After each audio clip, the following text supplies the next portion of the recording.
Hello, everybody, and welcome to Chapter Select, a seasonal podcast where we bounce back and forth between a series exploring their evolution, design, and legacy.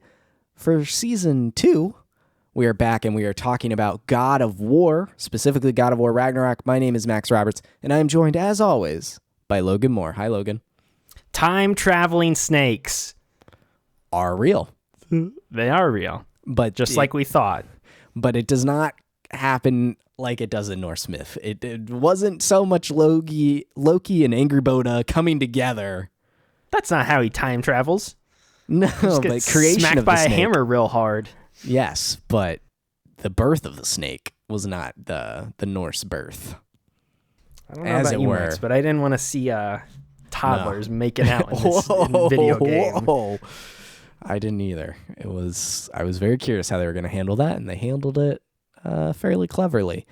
But maybe they didn't do so well with the rest of Norse myth. You're already hating. You're already getting off. So, okay, I'm going to take over right now. This has been a long time coming for us to do this episode. It has. We did a whole season of God of War.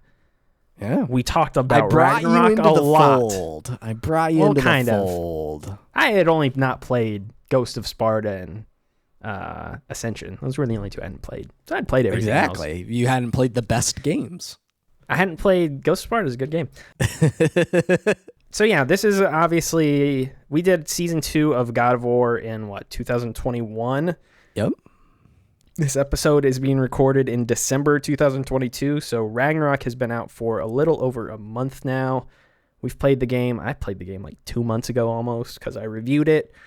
And we talked, we had a lot of lead up, obviously, to Ragnarok because we played all those games last year. We did a whole predictions episode, and I actually did pretty good on that predictions episode if you go back and listen to it. In some ways, I did better than you, though, because you thought a lot of things with Freya that I thought would happen. You thought the total opposite, which did not happen. We'll talk about all the story stuff with this game. Obviously, up front, story spoilers for Ragnarok. We have a lot to go through. And Max, I don't think you like the game, but we'll get to that in a second. We've got we've intentionally not talked in too much detail about the game together to save it for the show. I actually just read Logan's review tonight when we're recording this. I hadn't even read his review yet.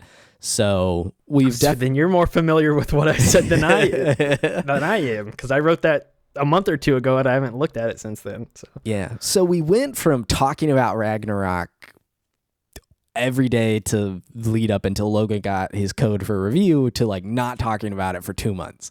And so we've been kind of marinating and soaking it in. We didn't really necessarily want to rush this out. There were some holidays in between. I played the game in like a week because I had to beat it before traveling for Thanksgiving.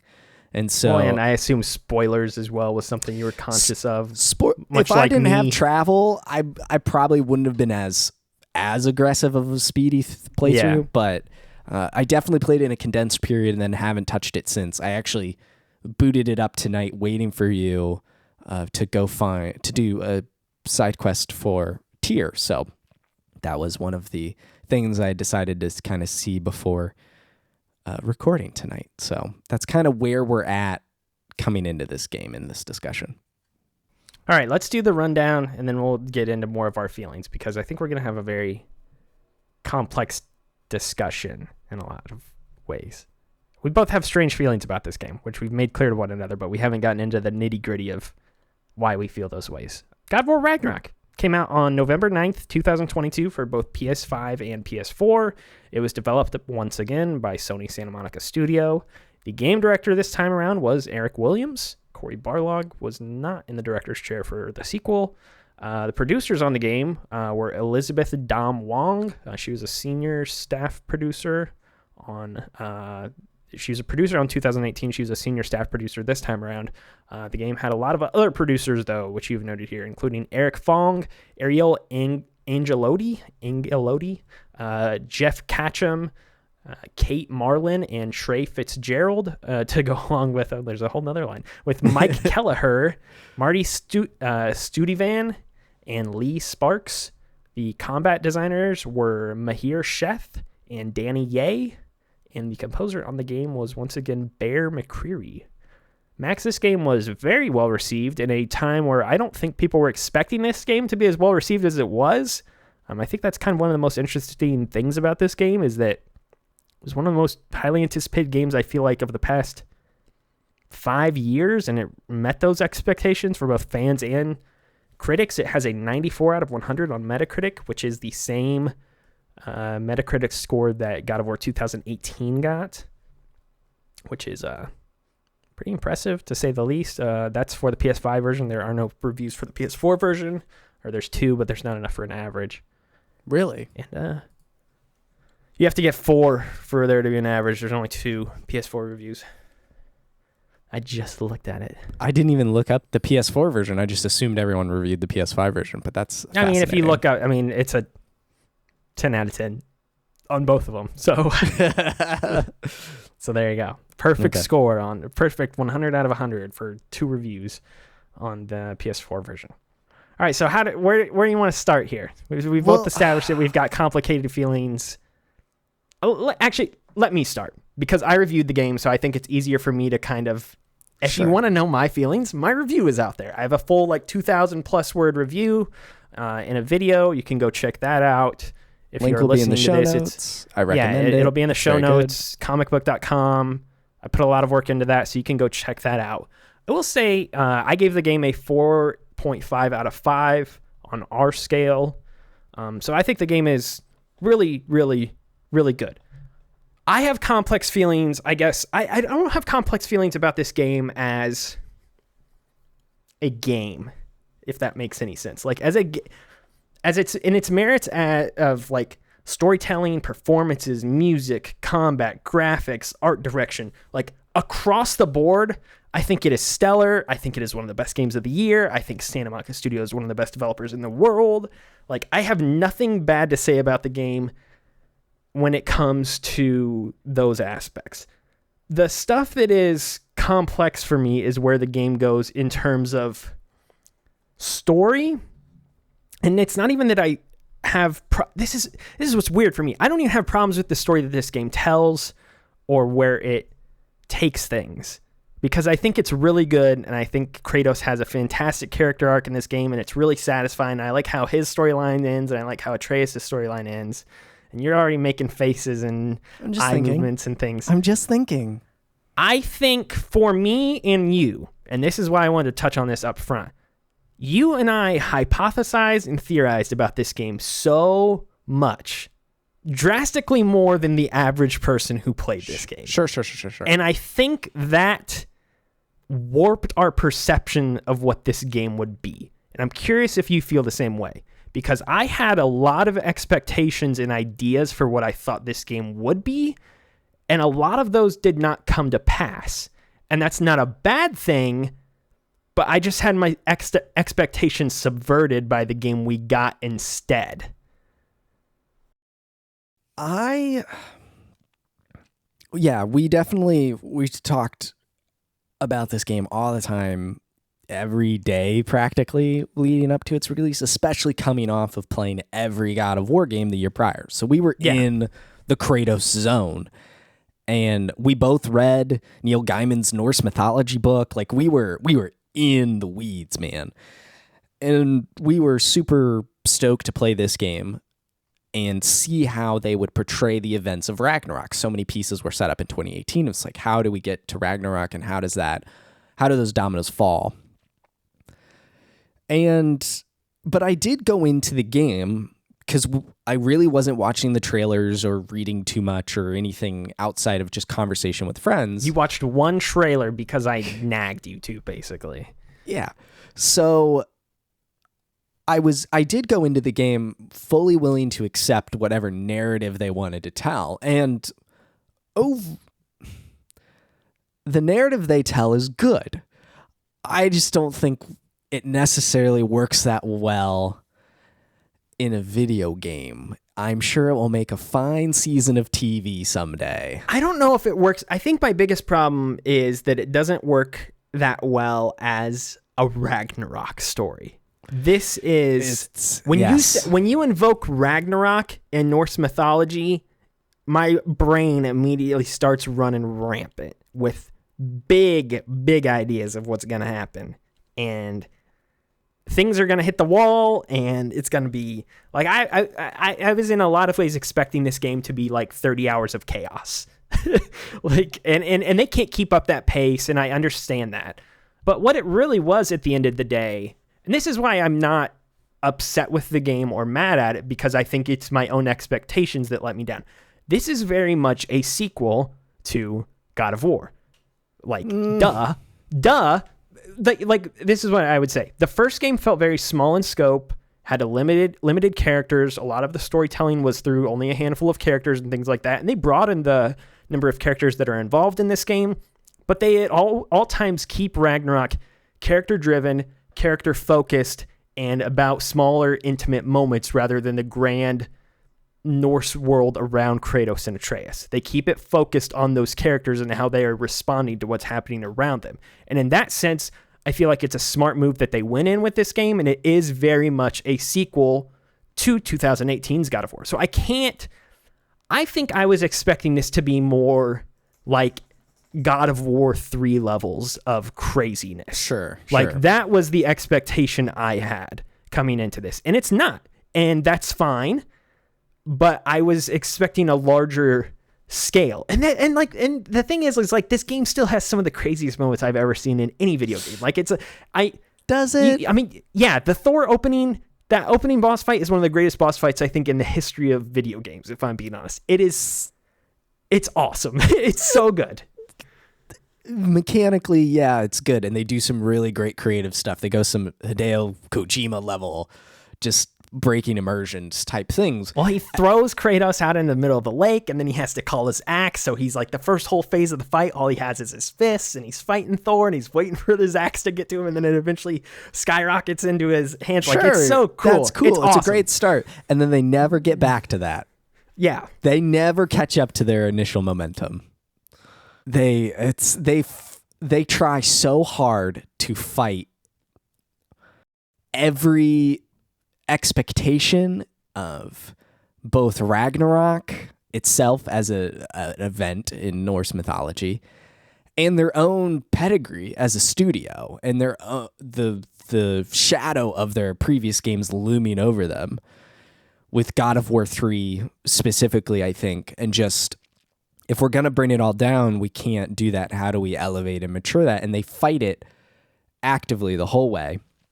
And I don't think they win that fight in the end. And it's not that I would have preferred this game to be bonkers, balls to the wall the entire time. It's more, I think they just miscalculated where to take it narratively and gameplay wise. I think there's a huge disjointedness there. A lot of this does not match up, and I think it falls flat. I would disagree with that. And this is where I think our expectations were the problem, is because a lot of the things you're saying, like the game doesn't match up with the story, like with the storytelling and things like that. Dude, Kratos doesn't want any of this to happen in the game. And that is, you are reminded of that constantly. He does not want a war. He does not want Ragnarok. He says is not all trying of this. He is not trying to engross himself in this stuff. He's trying to protect his kid, and he's trying to make sure they're safe, and he doesn't want anything else to come to pass where he cannot help it. And then he goes on and kills everyone. Not really. Like, he has to. He's always like, I've been put in this situation where I have to kill people. He is not doing it. He is not doing it from the difference is his motivation. He's not doing it from a God of War 3 place of Kratos' motivation, like, where he's like, I want to tear down the pantheon. For you. Yeah, I want to kill you all. You're all corrupt. You all need to die. You're going to die at my hand. It's a totally different thing. He's thrust into these situations against his will, and it's like, well, what's he going to do? Of course, I mean, he gets attacked by by Heimdall. Of course he's going to fight back. Of course he's going to, and then he kills him. I think that is a huge issue. I mean, Heimdall, not the to Heimdall like him, situation? No. Just Kratos, the whole, we don't want Ragnarok to happen. We're masters of our own fate. And then Ragnarok happens, and they're not masters of their own fate until the very end of the game, after Ragnarok has happened, after Atreus leaves, and then it's the adventures of Kratos and Freya, which is actually where the narrative and the gameplay align for the first time in the entire game. to like, I know coming from me, this is going to sound like, of course, so obvious, but like there is a ludonarrative dissonance here where it's like, I don't want to kill anyone, and then you go kill everyone. Yeah. And it's like the whole game. It's kind of like Aloy in Horizon. Oh, I have no friends. I'm a loner. And then she has all these friends and she's mean to them. And it's just like, I don't like this version of Kratos paired with this gameplay, because it's like, well, I guess I got to go over here and do that, even though I'm actively saying I'm fighting fate and I do make my own decisions. And then every decision they make leads to the fate that was predicted. How many instances in this game are there where Kratos, I guess, is going out of his way to be the aggressor? I'd say it's almost non-existent. He's always on his back foot, like, and he's the one getting attacked, and he just has to defend himself. Like, there are not instances where he is old Kratos in this game and he's going at people necessarily. That's not the problem. It's just more the gameplay side of it. It's just like, well, guess we got to kill everybody, but he's just talking about how he doesn't want to kill anybody or go to war. And by the end of the game, he's a general again. It's just, it's like they just beat you over the head with, he doesn't want this. He doesn't want this. Now for 30 hours, go and do this. And I'm just not feeling it until the end of the game. You sound like me with The Last of Us Part 2. In a weird way. It's because those two games are very similar in mechanically of what they're trying to do with, you play as these characters and now are you in their shoes.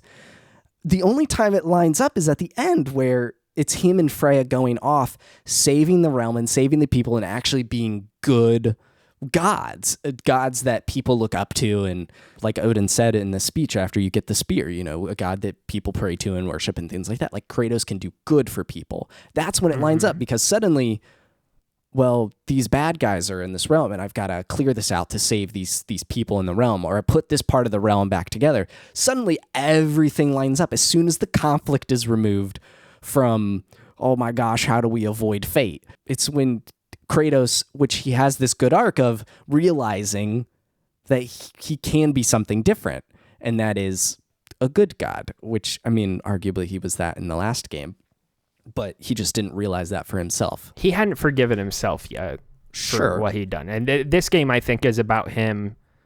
If the last game was about verifying that his character is now different, this game is about him learning to accept that for himself and forgive himself and realize that he is different from who he used to be. Yes. I want to tug on one thematic thread throughout this game, which is fate. And we've talked about this a couple times. This would be the one element of the game that I did have problems with for multiple reasons. One reason would be that it does really beat you over the head with this idea constantly of fate, fate, fate. Like, the whole game hinges on this, largely because of what happened at the end of the last game with Kratos seeing his own death and then Atreus seeing his death. And so, and that's kind of a weird part in this game too, where Atreus is freaked out by something that Kratos already knows, but us as the player know that he knows. And it's like, can we just get everybody on the same page here? And eventually that happens, but that was kind of a strange point for me as a player, because you have knowledge of what each of these characters have knowledge of, but they don't know that themselves. So, But the fate thing for me was something they already, maybe not to the degree that they do in this game, obviously, but it's something that's touched on a lot throughout God of War 2. And Kratos invokes it a couple times, most noticeably when they go to find the fates of the Norse realm, because he's like, well, I found fates before, let's just do that again. And he has a couple moments like that throughout the game where he's like, well, I don't care what fate says. I've defied fate before. He mentions it periodically, but it really was for this game to be all about just that through-line thread of our fate is what we make it. It's like, okay, but we've kind of done this God of War arc before. We've touched on a lot of this stuff with Kratos, and now it's just like we're bringing Atreus through these same things that Kratos already learned. And even today, I sent you a article from, I forget who it was from, I think maybe Washington Post, and Eric Williams was interviewed and asked about if it was ever even considered that they would kill Kratos in this game. He's like, oh no, that was nothing that was ever even close to being on the table. It's like, so with that in mind, they really are just this idea of fate being something that Kratos can upend and like he has a say in his own destiny is really just ground that they've already tread within this series. And I get that that was ground that was tread 15 years ago, and a lot of people like you and I aren't as familiar with that. So in that sense, I think it's fine, but us having replayed God of War 2 last year, I think it stood out to me a little bit more as something we had already been through. And I felt like it was rehashing something that we had already kind of gone through with Kratos. It's like an episode of That's So Raven, where they saw their future and they actively try to fight it, and in the end they get to it anyway. And well, you have to. I think that's the problem. That's the problem with this game as a whole too. It's literally called God of War Ragnarok. And the whole game is them like, we can't have Ragnarok happen. It's like, well, I know Ragnarok is going to happen because it's on the title of the box. Yeah, and we'll touch on, I think, the event of Ragnarok within the game as well. Yeah. But the game starts with like, oh, we gotta like find Tyr to like figure out what to do and how do we change fate or whatever. And then they find a new prophecy. Like Atreus is out here finding prophecies. So it's like, look, we have a different version of fate where we win. And it's like, why do we keep chasing the thing that we say we don't need that actually has no control over our life? I did like the prophecy of him ending up aligning with Odin. I like that because that freaked him out a lot. Less so of him being the champion of the armies or whatever, and he's like, I think this is me. I like the idea of where he goes and helps Odin. Yeah, where he goes to help Odin, because that's like classic Norse stuff too. It's like he has no family left, so he goes and he lives with the Asgardians. Like I like that a lot. That's the other part of the fate that this game really struggles with, is dealing with the Norse pedigree and how do they subvert those expectations. Because we have things like Loki and Odin having some sort of relationship, Loki and Thor. The way they do Loki and Thor is actually super smart and great. That's I really awesome. like it, yeah. That's wonderful. Sending them on little adventures. It was exactly like the old Norse stories that we read. And so you have those expectations and fate itself of how do we do this? There's some really cool subversions with mythology there. And I think that was more engaging than subverting the idea that, you know, Kratos has to go kill all these gods. It was more interesting to me, like, how do they take, is it Satyr? No. Who's the fire dude? Surtur. I knew it was something like that. Like having Surtur become Ragnarok. That was an interesting, really cool way they used that to subvert that part of the prophecy. That was fun. Mm-hmm. And the things with, you know, freeing Freya, Odin looking for things. It's just, they had more fun, I think, manipulating the Norse side of it than actually manipulating their own studio and God of War previous expectations over it. And it just, I think the game really struggles and it's disjointed in a lot of places that way, narratively speaking. The one thing narratively we really haven't touched on is Atreus. Well, okay, so this is what I want to do. I want to go down the full cast of characters in this game and briefly talk about each of their arcs. Not all of them. Again, because I feel like this is just the easiest way to touch on the narrative threads. And let's just start with Kratos because and we've talked about Kratos a lot. Is there anything else you want to say with him? Because I feel like I love where he ends this game. I think his ending of this game is so well earned. It's one of the best moments of either of these games. For all my problems with this game, I do truly love the final 30 minutes of this game. It's excellent. And that final scene with him and Atreus, and Loki will go, Atreus will stay, and he points to himself. Like, it's so powerful and good. And then him having the final moment where he sees the final prophecy and he realizes, like, oh my God. Which was painted by his wife. Yes, which was painted by his wife. It comes full circle, and it's so masterfully done. It's so good. I love how they end Kratos. Like, as far as like expectations being subverted, they didn't do anything with Kratos in this game that I didn't expect. Like, I did not think he would die. I thought he would get through Ragnarok unscathed. Like, them setting up Atreus to be the new protagonist in another game. Like, a lot of these things I expected in some ways, but I'm totally fine with how they set it all up. And Kratos is here now, and they can use him whenever they want to again. Like, and I like that. And I don't know what they do with him moving forward. Or maybe we can talk about this at the end. Like, where does the series go from here? Broad stroke stuff. But yeah, I don't know how much you have to say about Kratos. No, Kratos, the end is definitely earned. I think there's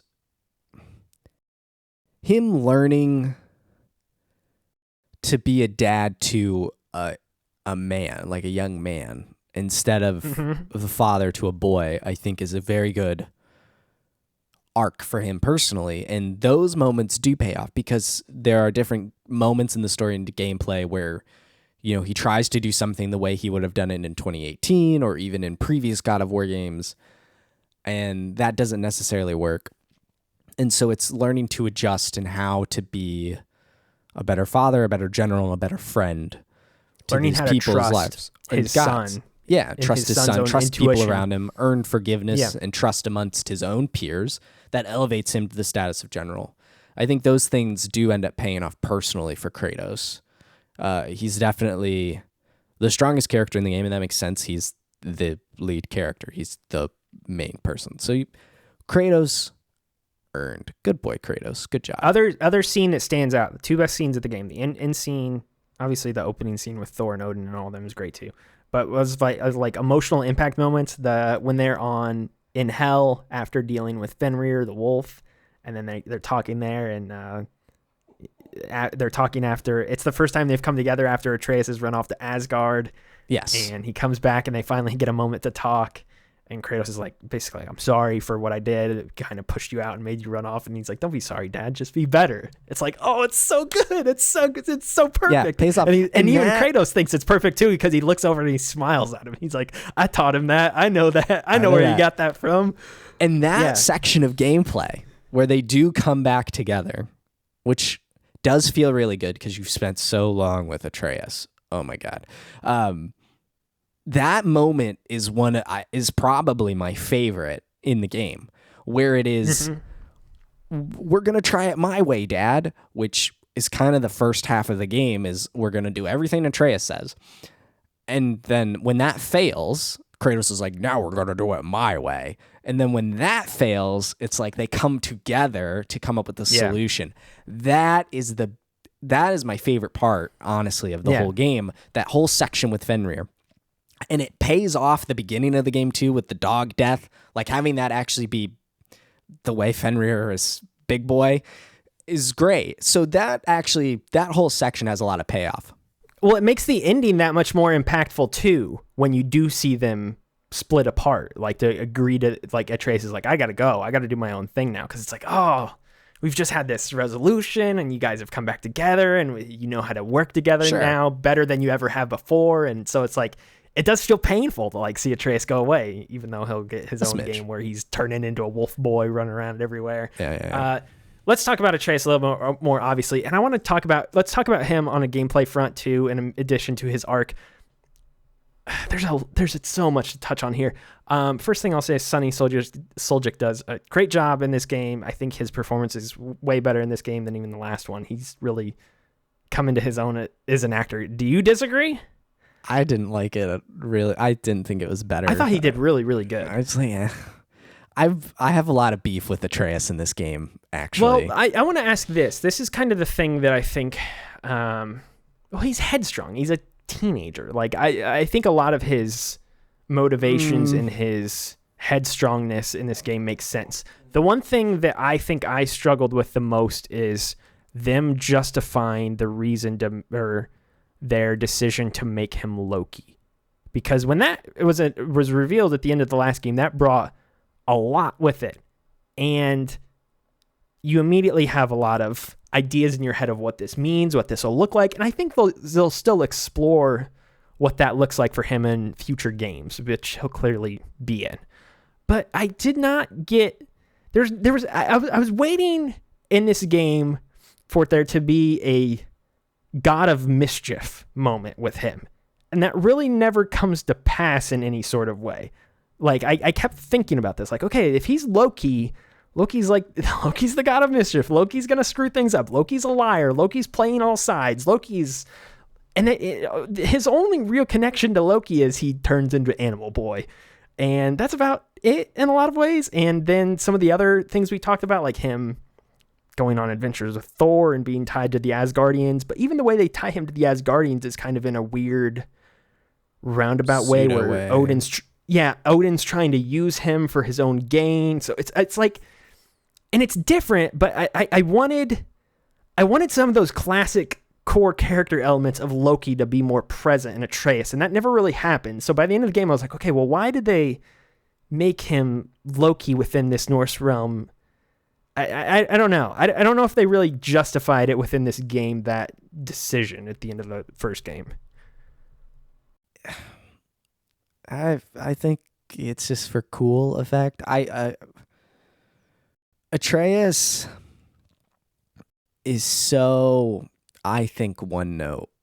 I don't think Atreus is any different from the start of the game to the end of the game. The only thing that's different for him is he actually has to face the consequence of some of his choices, which mostly reveals itself in his relationship with arguably his best friend Sindri, completely being dissolved.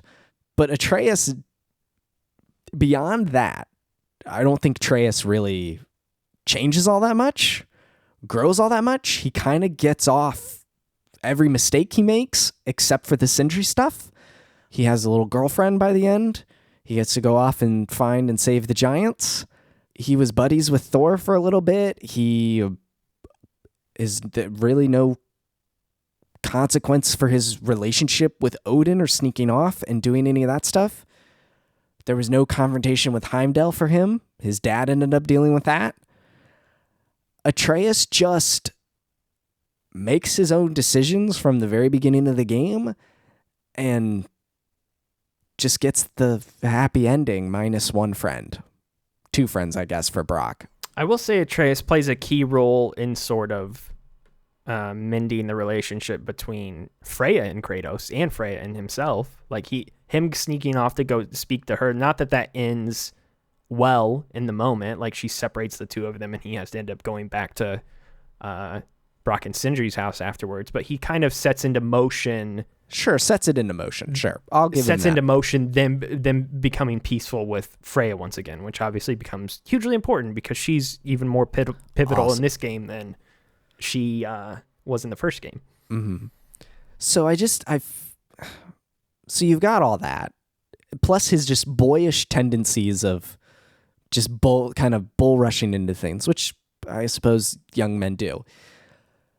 But then you take all of that narratively, which I'm just not super a fan of. And then you pair it with, 10 plus hours of gameplay just as Atreus. And it's like... So let's talk about that. At first I was like, this is cool. This was the Ellie and Winter moment of like, cool. I get to play as the other character. This is fun. It's the first time that's ever happened in the whole series. That you've played as a different character. Mm-hmm. Yep. You have never played as another character. I mean, it's cool at start. And then you're like, these sections are kind of long. His combat's just not as good. The one that absolutely overstays its welcome is Ironwood. Ironwood. And I think the climb up to Asgard, I think I get it. I didn't think that was that bad. It was like nails on a chalkboard. He just keeps I didn't think talking. That's like only like a 15-minute section, I feel like. He does keep talking. It felt like an hour. He was like, it's so tall. I hope I don't fall. Here, Raven, help me. I don't know. I was like, dude, you've got to stop. And this wasn't like Nathan Drake making a joke. This was like, you've got to shut up, kid. I can't take it anymore. He's just... his sections were far too long and I think take up too much. And it's, in games where you play as a different character, Metal Gear Solid 2, The Last of Us Part 2, which are probably the most prevalent recent examples, those are either all the way or like halfway through the game. The thing with Atreus is they keep inserting them, and there's even a part... Because they have to. His moments are key to the game. Like I get it. but it's just so they're too long. Like the Ironwood point of is it lengthy, is, but they have to establish Angry Boda as a character and his relationship with her, and have him learn more about the giants and all. Like there are like, I get it, but did I need to sit on the back of a yak for 30 minutes getting fruit? Yeah, that's No. But those are like character Did I need building to moments. climb the wall? Could Odin have just teleported me up there? I like climbing the wall, so I don't have as much of an issue with that one. The wall was important because it established later on, like the townspeople down below, and when Odin starts to destroy them in Ragnarok. Who cares about the townspeople, the Midgardians at the base of Asgard? Wow, you're Kratos circa God of War 3 right now. Oh my gosh, what do they do narratively? Atreus learns to curse. This is the callback. Establish how bad of a guy Odin is, so his granddaughter understands. They pull the Fast and Furious "I'm an evil villain" card. It's just like they can be entirely cut out. Goodbye. What they were was the representation of denizens of Asgard that were not fleshed out as much within the Greek God of War games. Because in the Greek God of War games, I mean, you run across everyday people and you see them. And then you murder them and get orbs from them. The most in God of War 1, I know, for sure. But in God of War 3, you're killing people. I mean, you're destroying the whole pantheon in the whole realm. You're giving the people free will. Arguably, Kratos does more for the people in God of War 3 than he does here. I don't know. When he kills Poseidon, and then he kicks him down to the base of the Mount Olympus, and then he floods the whole area. I don't know about that one. Or when he kills Helios and the sun goes dark. Oh, they now have free will, but it's dark forever here. Remember when he put the sun back in Chains of Olympus? Good times, good times. It's Atreus I just was sick of by the end. I was happy to see him go. I was the father who was ready for the kid to leave to go to college. So what you're saying is you're not excited for Cory Barlog's Atreus the College Years video game. I am not eager to play as Atreus again. No, because I think his combat is far shallower. They need to do a lot more with him combat-wise. He doesn't have the heft, the impact. He just doesn't feel... I don't mind that. I don't mind them having him feel completely different from Kratos, because he should. The problem is just that bow and arrow combat in a game that's primarily centered around hand-to-hand or melee combat just does not It didn't feel work. good. It just did not feel good. The whole game was designed... Obviously, this game was based off of the same groundwork as the previous God of War game. So they didn't upend everything drastically with this from a combat level. So it was still on that basis that they made the first time. And they're like, well, we'll make Atreus a playable character, and he's primarily a bow boy. And it's just unfortunate. Yeah, I'm not a fan of Atreus. Okay, let's shift from talking about protagonists to antagonists. And I want to start with Thor, because I think Thor might be the best character in the game other than Kratos. Rip it's the best real arc. One. Huh? Rip the real one. Yeah. Rip the... That's the biggest... Okay, so there's a lot to unpack with Thor, and I can't separate it from how he dies. I don't know if you feel the same way, because he gets such a good arc in this game, and then just boom, gone. And that's part of the viciousness of Odin that they're trying to establish, but at the same time, it's just too quick. I think they waste it at the end. They build, they get to it, and then they just waste it. It's just gone. And then he's just gone. There's no resolution. It's like, I will stand dead. I thought he would at least get a moment where he tried to fight, like throw blows with Odin or something like that. Or maybe he's the ally temporarily for the fight. Before, and then he dies in the middle of battle. Or something. I'm fine with Thor dying. I'm not fine with him dying immediately after realizing, I can be a good dad. He basically has the God of War 2018 arc of how to be a dad. No, he has the God of War 2 arc of I have daddy issues and I don't know how to deal with them. Yeah. So Thor, wonderful performance, great charisma, character, weight in combat. It's all there.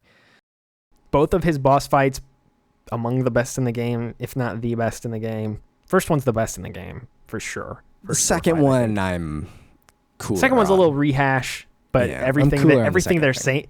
I mean, those boss fights are amplified by everything him and Kratos are screaming at each other the whole time, which makes them so much better. I do think the Kratos or the Thor and Atreus adventures, while cool narratively and just fun to experience, mechanically, I think Thor is pretty lackluster there as an ally, even though he's not technically your ally there. He's just using you to find this mask thing. Yeah, they don't want to make it to where he's just, he does everything for you, but everything, and yes. But I think he could have done a little bit more, and also having him smash the wall all the time was just like, all right, I get it. Like, you break things for me, like, whatever. At the end of the day, they got to go into video gamey territory, which kind of sucks. But they do a good job with Magni and Modi and what do you call it? The consequences of that, where, he beat Modi. I think Modi is the one that he beats within an inch of his life because they failed to kill Kratos. And then his daughter... Thrud. I knew it was That's an interesting relationship, although Thrud I'm not as thrilled about just her little thing of, I'm going to be a Valkyrie. And I feel like she doesn't get a lot of depth other than...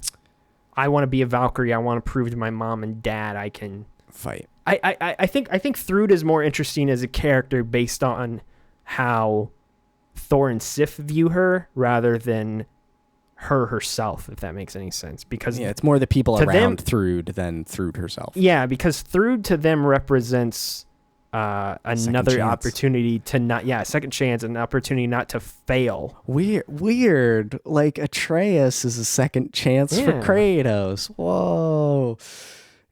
So that's cool. I like Sif and Thor's dynamic and like the story bits you pick up while being in Asgard about how they're going to quit drinking and stuff. And then you see Thor backslide, and has a narrative heft and weight to it. Like those, the whole bar sequences. Great. The bar fight is pretty awesome.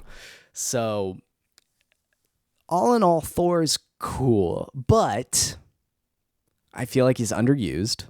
Not enough screen time. Yeah, Thor is at the beginning of the game and the end of the game with like a cameo in the middle. He gets in it a lot when Atreus is running around Asgard. I mean, that's kind of the same for all of the Asgardians, though. They're not in it. Like even Odin has the one sequence where he shows up, like you mentioned, after after Kratos gets the spear, and then he pops in there, and then that's about really the only time you see him, other than the instances where Atreus is actively going to Asgard to interact with them. Yes, it's just a bit of a bummer that he's just not in it as much as you would have hoped, and this is where I'll admit an expectation definitely let me down. I think Thor and Kratos needed to interact more than twice. Absolutely.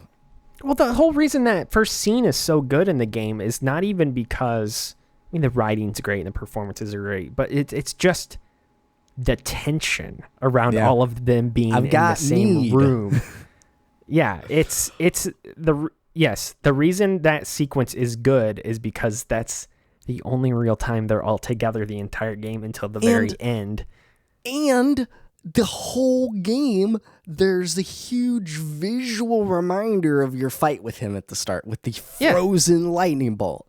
It's awesome. Then you don't see him until the end of the game. And it's just kind of a letdown. And then that fight itself is a letdown because it is a rehash, an easier rehash of the first fight. Here's the thing I will say. If Kratos and him cross paths too often throughout this game, I don't think they could have made Thor as good of a character as they did. Like, I think a lot of his character arc does hinge on him being separated from Kratos and somewhat isolated, and then you've seen how he's abused by Odin as well. So in that sense, the way that he is presented in the game and the way his character comes across, I think it was kind of necessary in some ways, but it's all happening off the controller. Like there's no it's all just cutscenes with him, and they take him to a good spot, but it just feels like I want a bit more tension. The whole 2018 they talk about Thor, the whole game, and then you fight him twice. Like there should have been a third fight or something. Just here's what I'm thinking in my head is, what if they would have, and they weren't going to undo this because it was a big pillar of the last game, but what I think they were kind of limited with what they could present because they were tied to this idea of no cut camera. Like, okay, what if we abandoned that and like you see a cutscene with Kratos and Atreus, and then it says like, meanwhile, over in Asgard, you cut to see different cutscenes of different characters in different parts of this realm, and you get to see what's happening. Like, you're only ever presented what is happening through the eyes of Atreus or Kratos, and that's it. And in some ways, that makes them more impactful as characters because you're only following their journeys. But that's the same problem though of it not happening in gameplay. Like, yeah, I guess. And do I really care that Thor is at the bar drinking or running around killing people? Like, no, that's not progressing things. So, for his character at least, the time he makes progress is when he's with Atreus. So Thor just felt partially like a missed opportunity. Mostly not enough screen time, but when he is there, it's great. And his life was cut too short. By Odin, which we need to also talk about. And we've talked about Odin here a little bit. I like Odin a lot in this game. I like his performance a ton. I think he actually steals just about every scene he's in. I think Odin's performance by, it's Richard Schiff, I believe.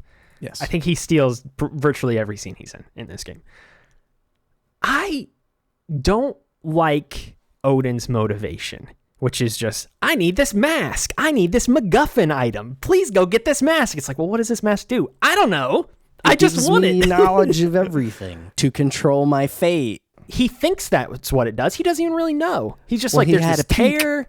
There's this thing. Yeah, he had the one peak and it messed up his eye. So like he has an idea, but he doesn't know. So you're like chasing this item, which will do a mysterious thing, which isn't really contextualized. Again, it's kind of like Fast and Furious there. It's like, we got to prevent them from getting this weapon. It's like, well, what does the weapon do? I don't know, but they can't have it. And so, and then the mask is based off of the mask. Like the old... That is the best piece. That's the best tidbit in all of Ragnarok, is that it is wholly inspired by Jim Carrey's The Mask. Which is very crazy. Everything involving the mask... I just did not. I think Odin's character motivations make sense. Like, where do we go once we die?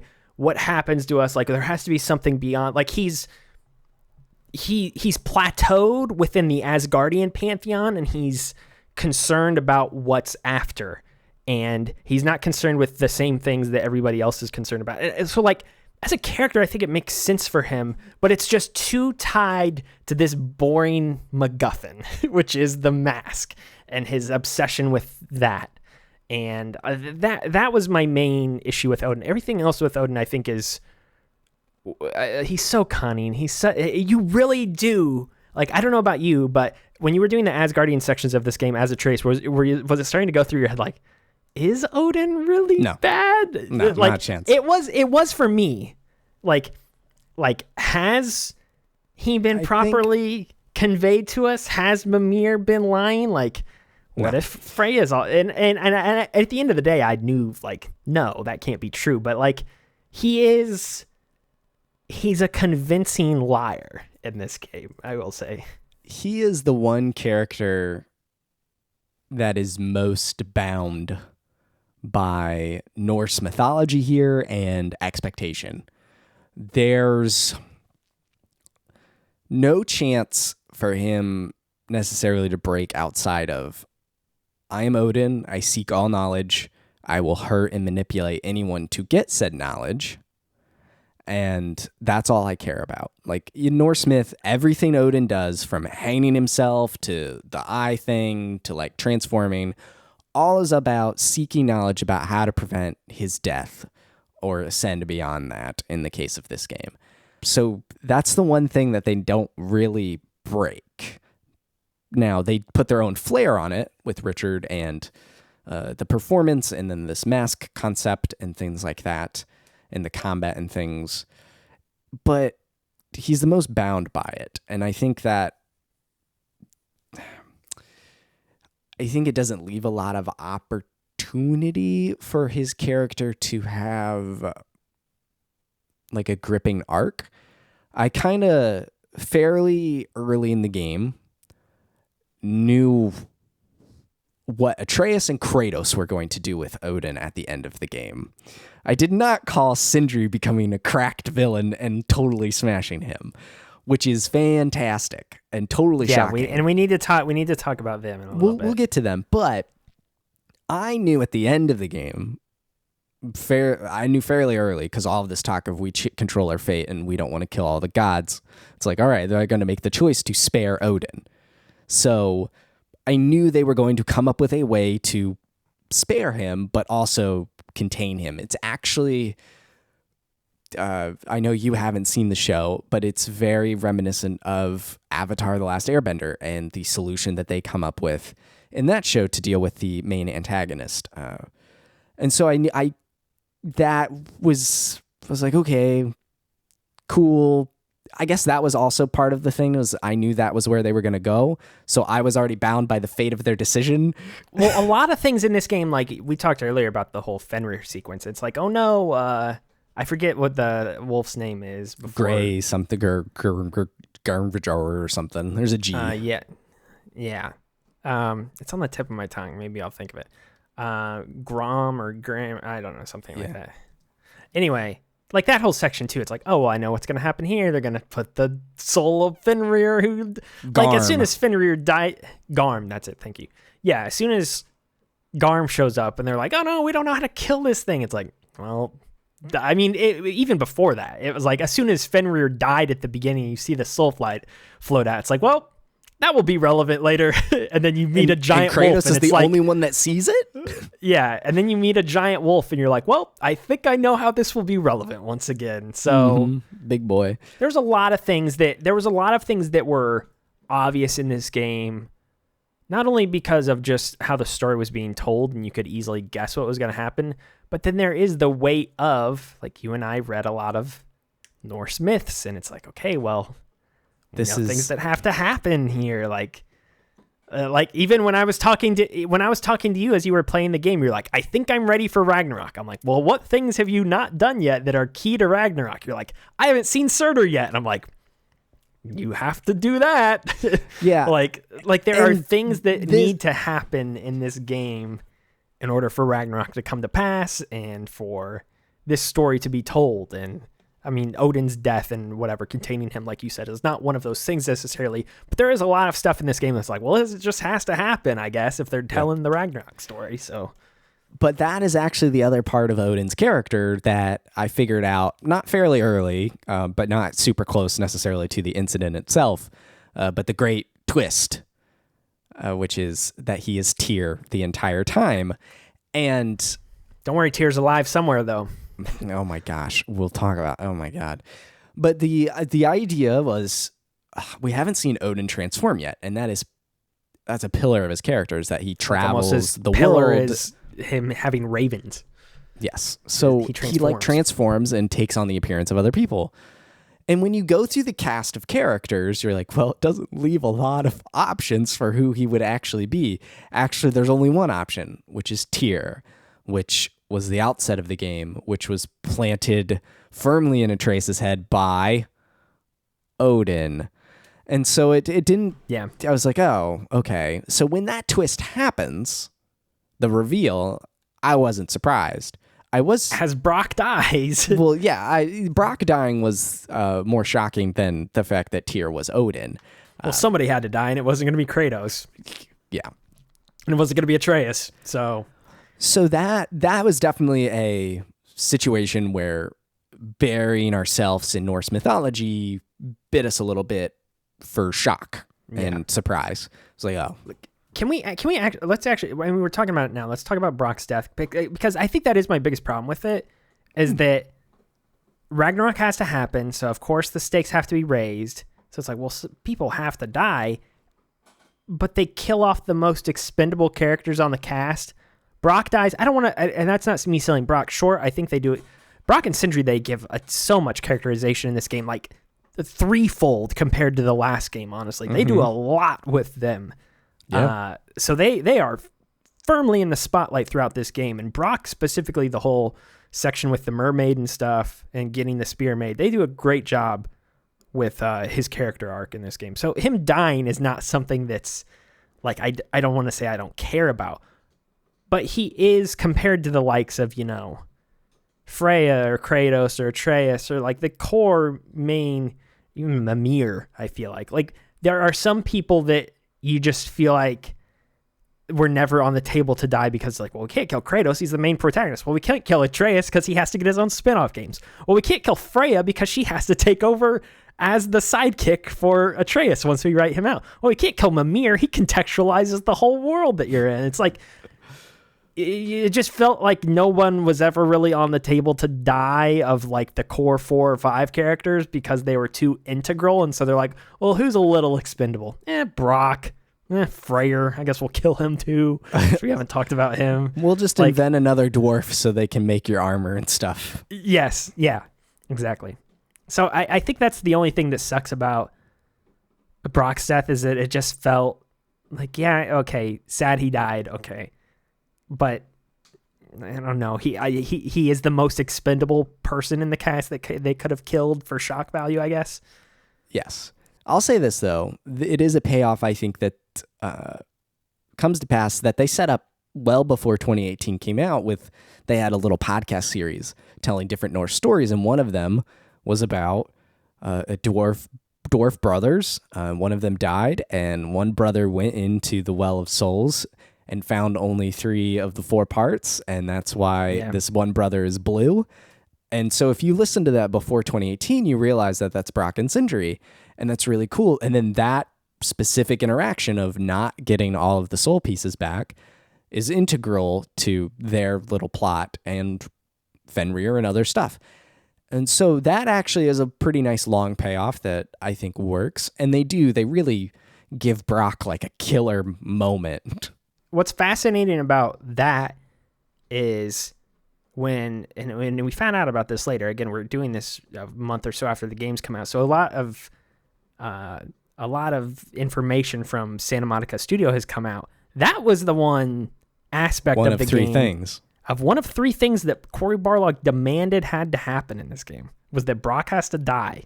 So when you talk about them setting that up a long time ago, very much so. Like that was like, what were the 3 things he said? The Brok dies, Ragnarok happens, and the Atreus kid goes leaves away. Kratos. Yeah.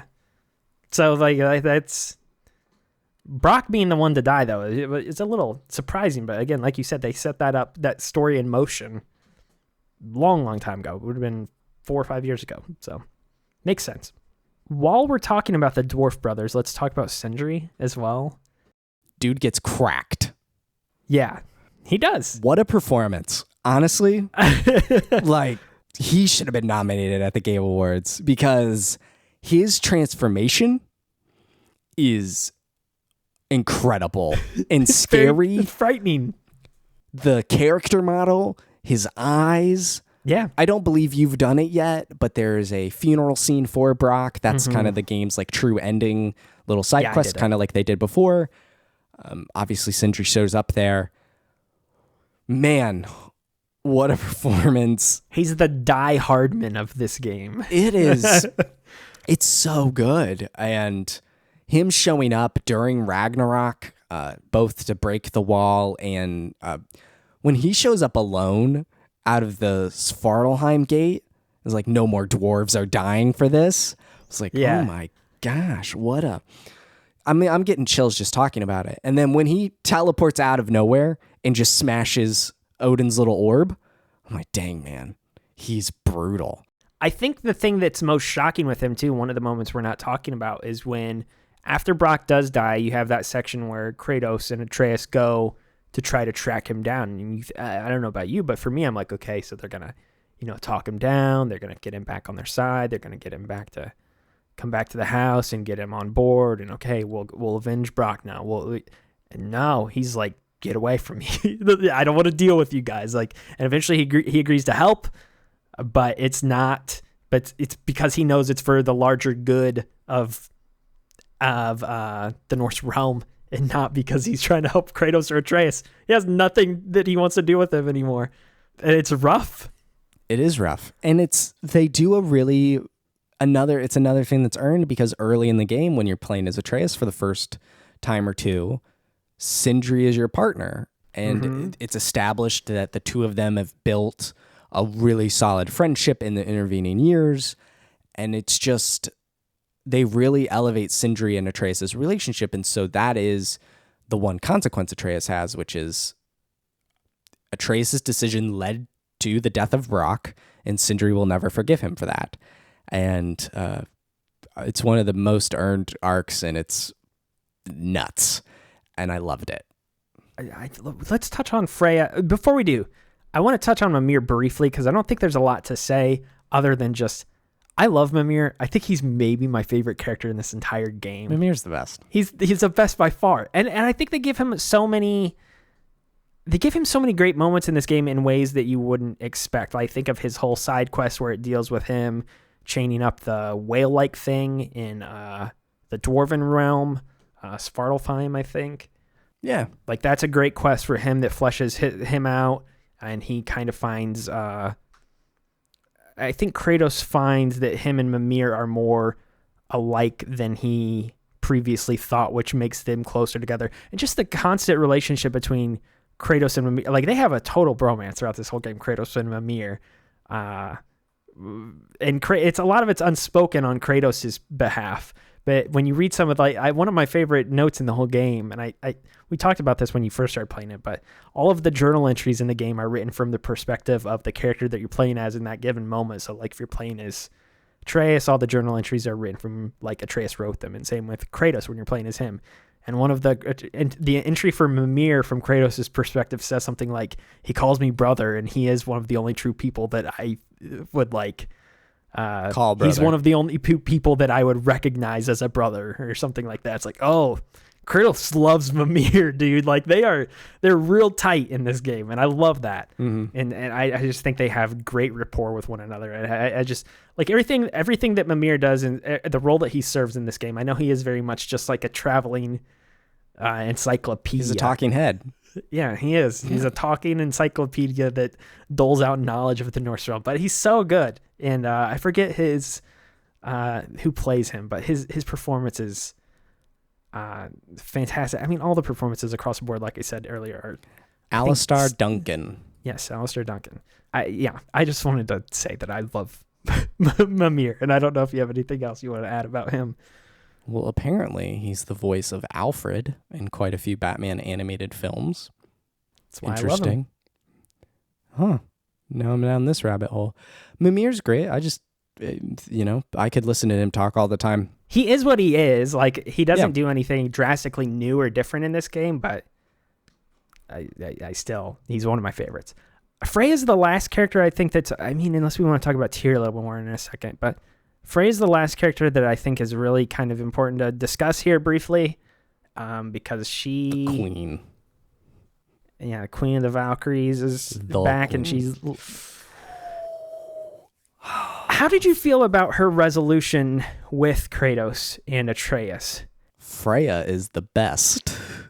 I'm curious about this for you, because this is the one thing I mentioned earlier, that when we did our predictions episode, I was like, oh, I think she'll eventually come around and realize that what Kratos did was... And I was like, nah, she'll never forgive him. Right. Yeah, you're like, she'll never forgive him. She'll align with Odin. She'll go against them to the death. And I'm like, nah, I don't think so. Like, she hates Odin more than she hates Kratos.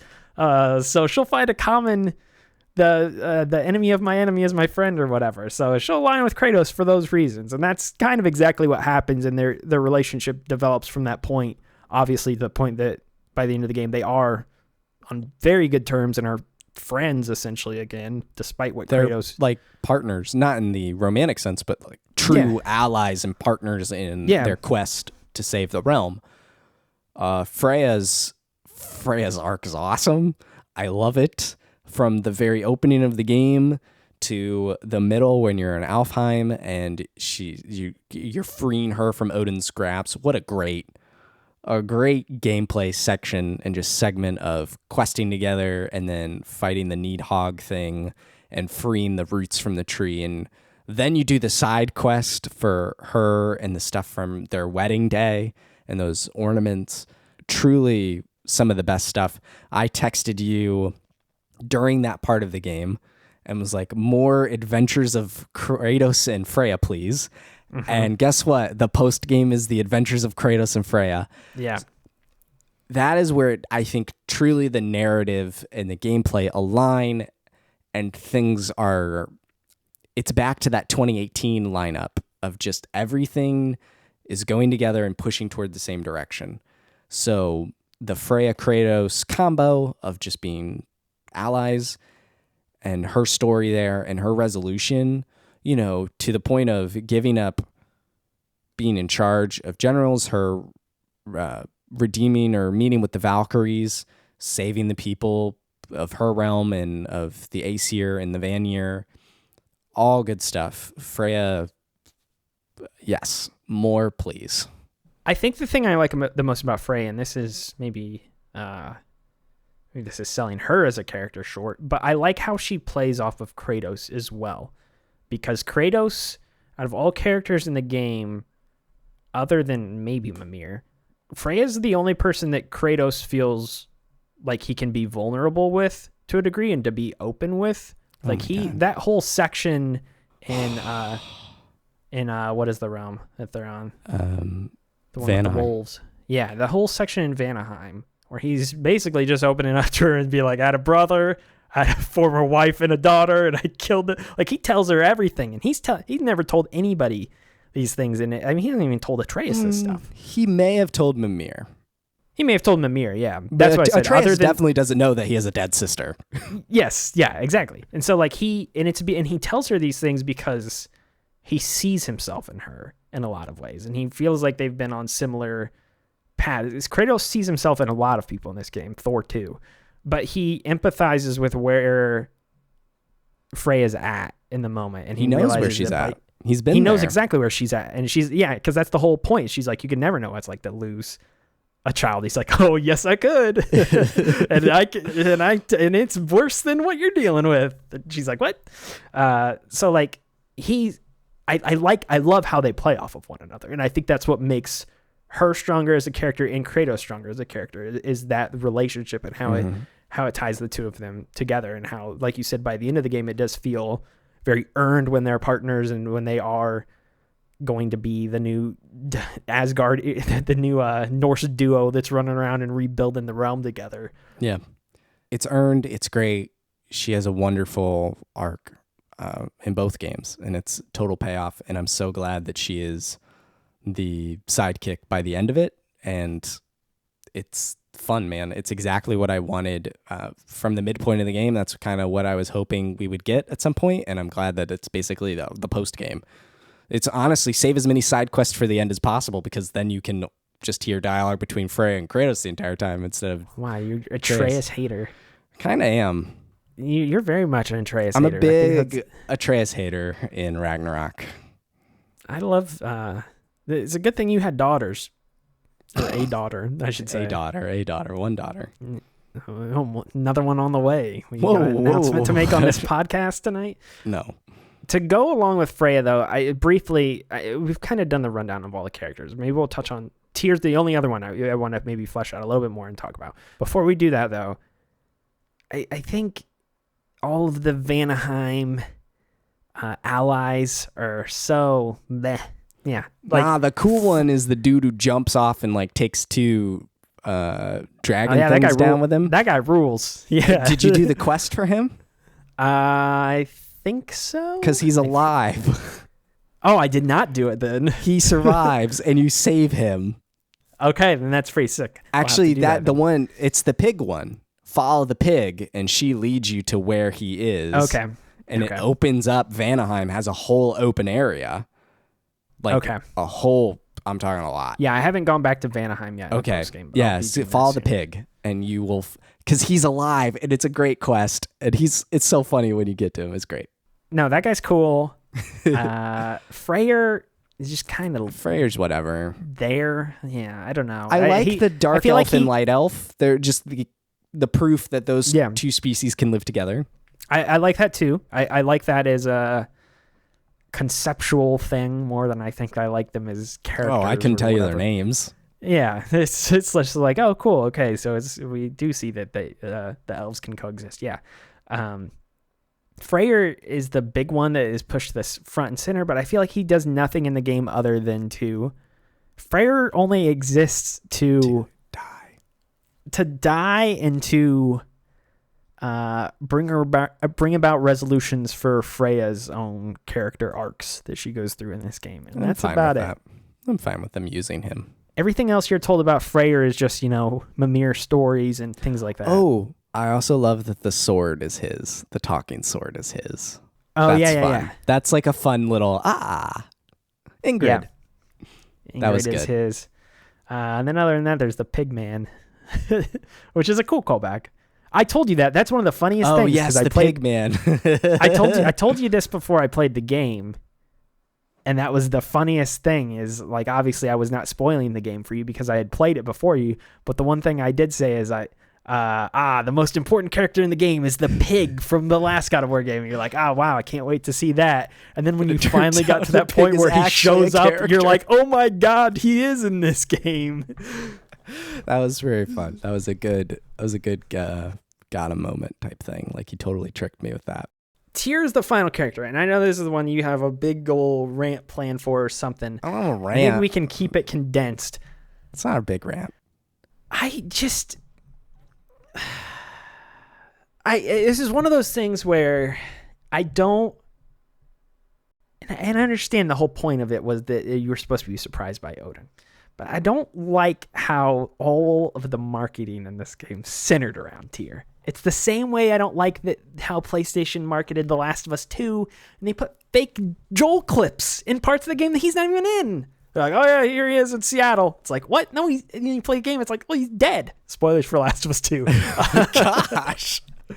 It's like they create fake cutscenes. They create fake cutscenes for that game. They didn't do that. Go to that extent here with Ragnarok. No, they didn't do it to that extent. But they put Tyr front and center in a lot of the early trailers for this game, and that's going to be a big, huge pillar of the game up front. Like when we did our predictions at podcast, we're like, oh well, we know like that's going to be the first thing you do in the game is you're going to have to go get Tyr, and I was so excited to get him and then see how his character would evolve over the course of the game, especially when you first meet him. He's like, nope, I'm a pacifist now. I can't do this. And it's like, okay, but I know that won't stay this way the whole game.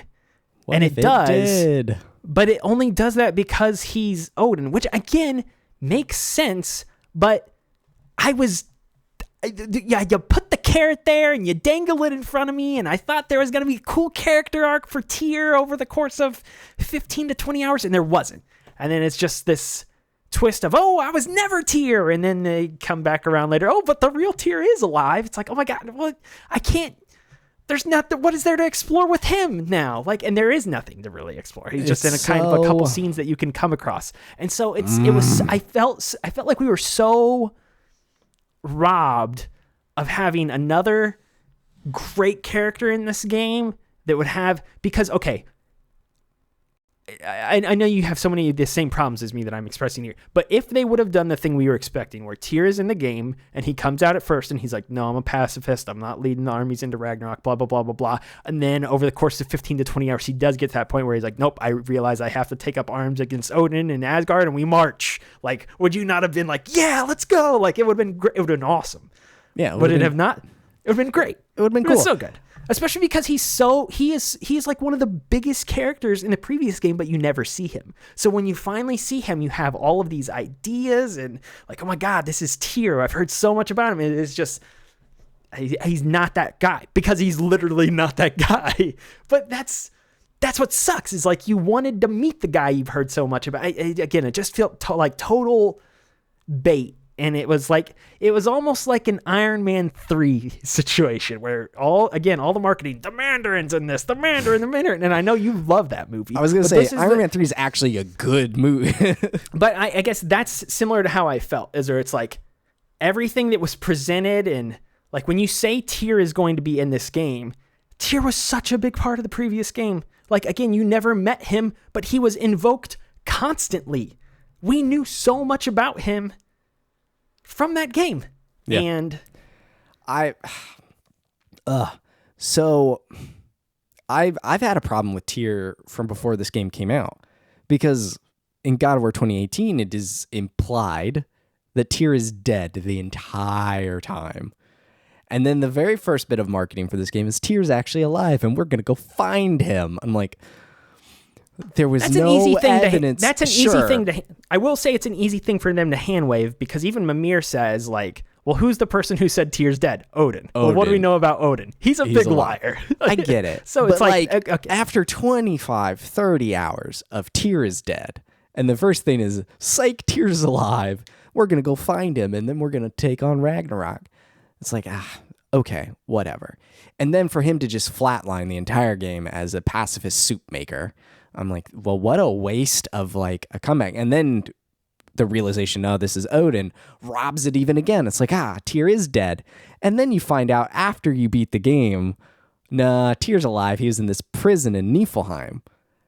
And then he pulls a Princess Peach from Super Mario Odyssey and just wanders the realms. Like, oh, hello, I am Tyr.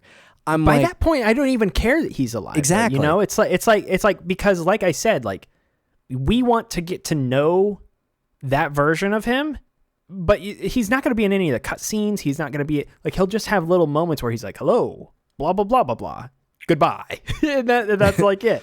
So it's such a waste. It's such a bummer, letdown.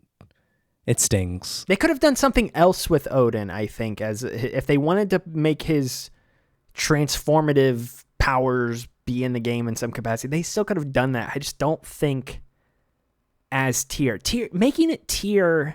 I'm curious at what point in development they came up with the idea, one, not only to put Tyr in the game. I guess what I'm saying is, it feels like it was a late decision made by them. Like, they got like half or 2/3 of the way through development, and they're like, hey, what if we did this with Tyr instead? Oh, that's a good idea. And then they like kind of worked backward from there and revised. I don't know. It seems pretty integral to the plot. It does. Which would have been written pretty much up front. Yeah, they probably had it all more mapped out. Tyr being actually alive was more of an afterthought. Yeah, perhaps. Because it is an afterthought in the game. But there's just so much they could have done if real Tyr was in this game a lot. Because I remember our discussion we had in our predictions episode where we're like, oh, Tyr's going to know who Kratos is. Tyr has traveled the realms. That is implied, by the way. And it is. And he still says that stuff to him when they first meet. And so, No. I'm saying like you rescue him from the prison. He's like, I know you from somewhere. And so I assume that's peeled back as you visit him through the realms, because he's like, I'll remember it eventually. Well, but but that's what I'm talking about is like he would have absolutely known who Kratos is, and he would have had a reason to fear him. And like a lot of Tyr's initial character traits when you first meet him in the game and you don't know that he is Odin would have still stayed the same, but then they would have been more interesting to see expanded on if that was really him. And that's what sucks. Yeah, it's like, a big bummer. If you could have had a version of Tyr that knew Kratos was this god killer, this evil person that destroyed the whole Greek world, a world that he's visited before because he traveled between the realms and things like that. And then he eventually realizes that, no, this is a different person. And like, I was talking to you when the one trailer came out and hit that scene of him and Kratos, like, dapping each other off. I was like, yeah, like that's what I wanted to see. I wanted to see a duo God of War tag team up at Ragnarok, and we never got that. Yeah, I think that's where your expectations definitely let you down a little bit. Yes, well, didn't you think that too? Like, oh my gosh, we're gonna have double God of Wars on the same team. No, but remember, I was already bummed that he was being brought back to life from the outset. You did, of the game. yeah. So I was never really like, let's go Tyr. I think they could have done a lot of interesting things between Tyr there, because to Kratos being the god of war in the Greek pantheon was always closely associated with violence and chaos, and like even when he was Like I think about and just in war, like I know that's goofy sounding, but I mean, Kratos, when he was the god of war at the start of God of War 2, he's sitting around his Spartan armies and destroying different Greek parts of the Greek world and stuff like that. Tyr was not like that as the god of war. Like he fought when he needed to, and he led their armies when he needed to, but he was not this.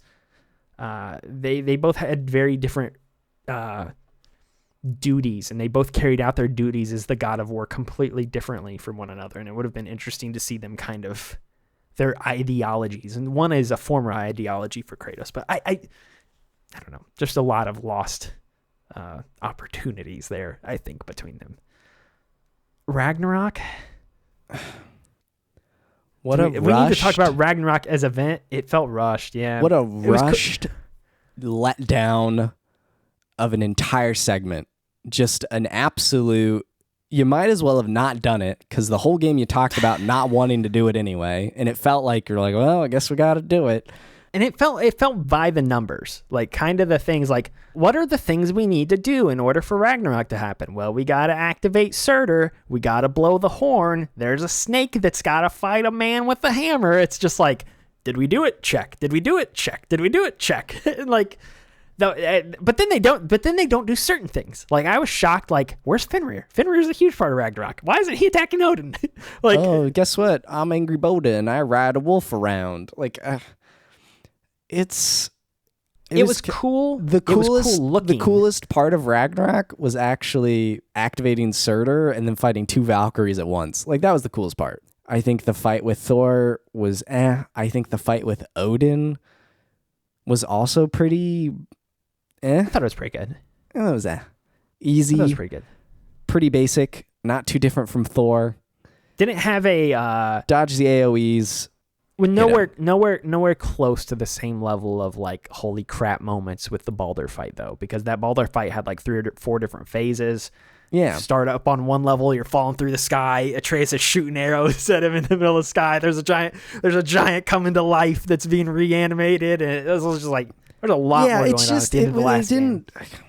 Atreus calls a giant snake out of nowhere to come attack the giant. Kratos says, "Good job, boy." Like, there's a lot more going on at the end of the last game that felt like, and yeah, like those, like how does just a mono, or I guess not mono, but like how does this one conflict with a lone Asgardian god at the end of the game feel more like crazy than Ragnarok itself happening? I know how they could have improved the end. You could have had time traveled with a snake. That would have been fairly dope. That's the other thing. You and I thought that there was going to be time travel in this game 100%. And instead everything with Jormungandr was just bonk time travel. And that was it. And we're like, oh, well, okay. Yeah. Like it's cool when you see it, but then you realize that's all there is. Like, I know what just happened. Yeah, it's cool to see finally come to fruition, but when it happens and then it's over, you're like, oh, that's all it was. Because, again, you and I theorized forever, like, oh, well, the snake has to time travel back in time, and somebody blew the horn before, but we don't know who did that. And there's been time traveling in the God of War series before. We still don't know who blew the horn. What a bummer. Speaking of blowing the horn, I think another part of Ragnarok, just the event itself, was the gap or the pace to get to said event. Like you kill Heimdall, and then there is just a huge gap until you actually like do the thing and blow the horn and then activate Surtur. Like the events leading up to it feel so far out, and I feel like they still don't actually want to do it. Like that's the thing. I get it. They're still trying to find ways. Like it's not until Brok actually dies that they're like, well, guess we got to do it. Like, yeah, I just feel like the build up pace, because it's like you said earlier, it's on the box. It's going to happen. So why beat around the bush? Yeah. Why not have that ramp build a bit more steadily? I guess for me, it's more of a question of why not make it longer and more of a drawn out thing and something that is happening. Like I get that Ragnarok is something that happens within Asgard, but like Fimbulwinter, like throughout the whole game, you're traveling to all the different realms too, and you're seeing how Fimbulwinter affects the realms and things like that. And it's like, wow, this is something that, like, the Norse realm heading towards Ragnarok is something that is having far-reaching effects on every single area of the Norse world. And then Ragnarok itself is just this event tied to only Asgard, and everybody kind of pours in from the different realms. Like, yeah, I don't know. Having Ragnarok itself be a 45-minute event or whatever, it just big disappointment. But I'm trying to think of what else they could have done to not make it a single mission. Like, how do you drag Ragnarok out? Like, I'm not wanting Ragnarok to take place over the course of 10 hours or something, because then there has to be a fine balance, because then you get into a situation where, I've talked about this before with like Mass Effect 3. One of my biggest problems with that game is that game is entirely centered around the main villains of that series are, I know you kind of know this, but maybe not. The main villains of that game series are or whatever. Yeah, the Reapers. Yeah. And the Reapers, their entire goal is to eradicate all of humanity throughout the entire galaxy. Well, guess what? That takes a bit to accomplish. So the whole game, you're seeing these giant things slowly destroy everything, all life across different planets, and it simultaneously feels like a really high stakes thing is happening, but also like, we got time. You know, it takes a long time for them to eradicate all life across the whole universe. Like, so there's it's a really climatic thing that's happening in that game, but also the stakes are lowered. I guess what my point is how do you make Ragnarok something that feels climatic and huge in this major moment of the game without making it a lone mission and something that you could have dragged out a little bit more, while still making it feel constantly climatic and not smaller, like not like the stakes are lowered, if that makes any sense. Because if you stew in it too long, it's like, well, is this really an event we should be fearing? Like, is this big fire guy really going to do anything? He's just been standing there for 10 hours. Is he actually going to destroy Asgard? So I don't know if that makes any sense, but do you have anything else you want to say about Ragnarok as an event or the end of the game? One thing I do want to say about Ragnarok in particular, though, and this can segue into another one of our big topics, and I think this is something you'll agree with, is the best part of Ragnarok, by a mile, in my opinion, Bear McCreary goes hard. Bear McCreary goes very hard at the end of this game. This man kicks it up a notch. And this whole soundtrack, I feel like, was kicked up a notch compared to the last one. And then he's like, nah, boys, you ain't seen nothing yet. The final hour of this game, Bear goes nutty. Bear goes Sindri mode on the soundtrack at the end of this game. I think this soundtrack, I wrote this in my review, but like, I loved the previous God of War soundtrack, and I think this soundtrack is like twice as good, honestly. And a lot of it's because the main themes have already been, created for the last game, and he can kind of expand and do new things with them here in this game. But Ragnarok is really amplified quite a bit thanks to his music that he does near the end of the game. I don't know if this is just my lack of... I don't listen to a ton of music in general, but I was just like, this sounds like God of War. And it was really good. I don't mean that in a dismissive way, but yeah. I just was like, I know this music. And so I think it mostly just faded in the background for me. Okay. I was more distracted by the things on screen and the things I was doing mechanically. And the music was there elevating those moments in height, but I couldn't tell you one song from the soundtrack. I haven't listened to the soundtrack outside of the game like I have with 2018, but it's good. But you have it on vinyl. I do have the 7-inch vinyl, yes, but I haven't listened to that. Also, not a fan of the Blood on the Snow song. With Hozier? Yeah, I think everyone was like super stoked that was at the Game Awards this year live, and I was like, that song I will say is the worst song on the sound. But I'm glad it was in the credits only. I don't like Hozier, so yeah. I don't know. Is that someone you probably know that? You know that "Take Me to Church" that song. You probably heard it. I've absolutely heard it. You've said this a lot in the past, and I've surprised you with my lack of. True, but that song was played everywhere a couple of years ago. Like, you could not escape it. So we'll convene after the show. The only thing I wrote down in my notes was Bear is GOAT. Like, McCreary does great stuff the way he weaves the themes, but I couldn't call out a specific moment or instance where the music, like, stood out to me specifically. Not like when you get in a boat with Athena and some Greek stuff starts coming in and you're like, oh my God, here we go. That didn't come out to me this time around. But I blame myself more than the game. Bear is the GOAT. He's up there. He's one of the best, I think, around. And if they keep making these games, I hope he sticks around for a very, very long time. One thing we have not talked about too much is the combat. There's a lot we could get into on this front. I know we've already been going a long time, so I feel like this is going to be a condensed combat discussion. There are a few things I want to bring up, though, to kind of bring us through this. One, and this is a conversation you and I have already had, so there's probably not a lot to discuss here, but I'll put a different spin on it. With a little bit more distance, are you fine that Mjölnir is not a weapon you can use in the game? No. I was thinking about this more today because I knew we were recording this. This is arguably the biggest blunder of Eric Williams' directorial direction. This is the biggest goof I think they made. And, you know, in interviews and stuff, they were like, no, it's too much like the axe. And we just felt it was too. I agree with that, though. It is. And they've said it's too obvious. Like, we didn't want to, you know, just do what everyone thought we were going to do, all this stuff. And I think their goal to, like, not do what people think, almost sort of a hipster sort of approach, subvert fate, is their mistake. And maybe, so if the desire is not to have it be the third primary weapon, I'm fine with that because it is mechanically the same as the axe.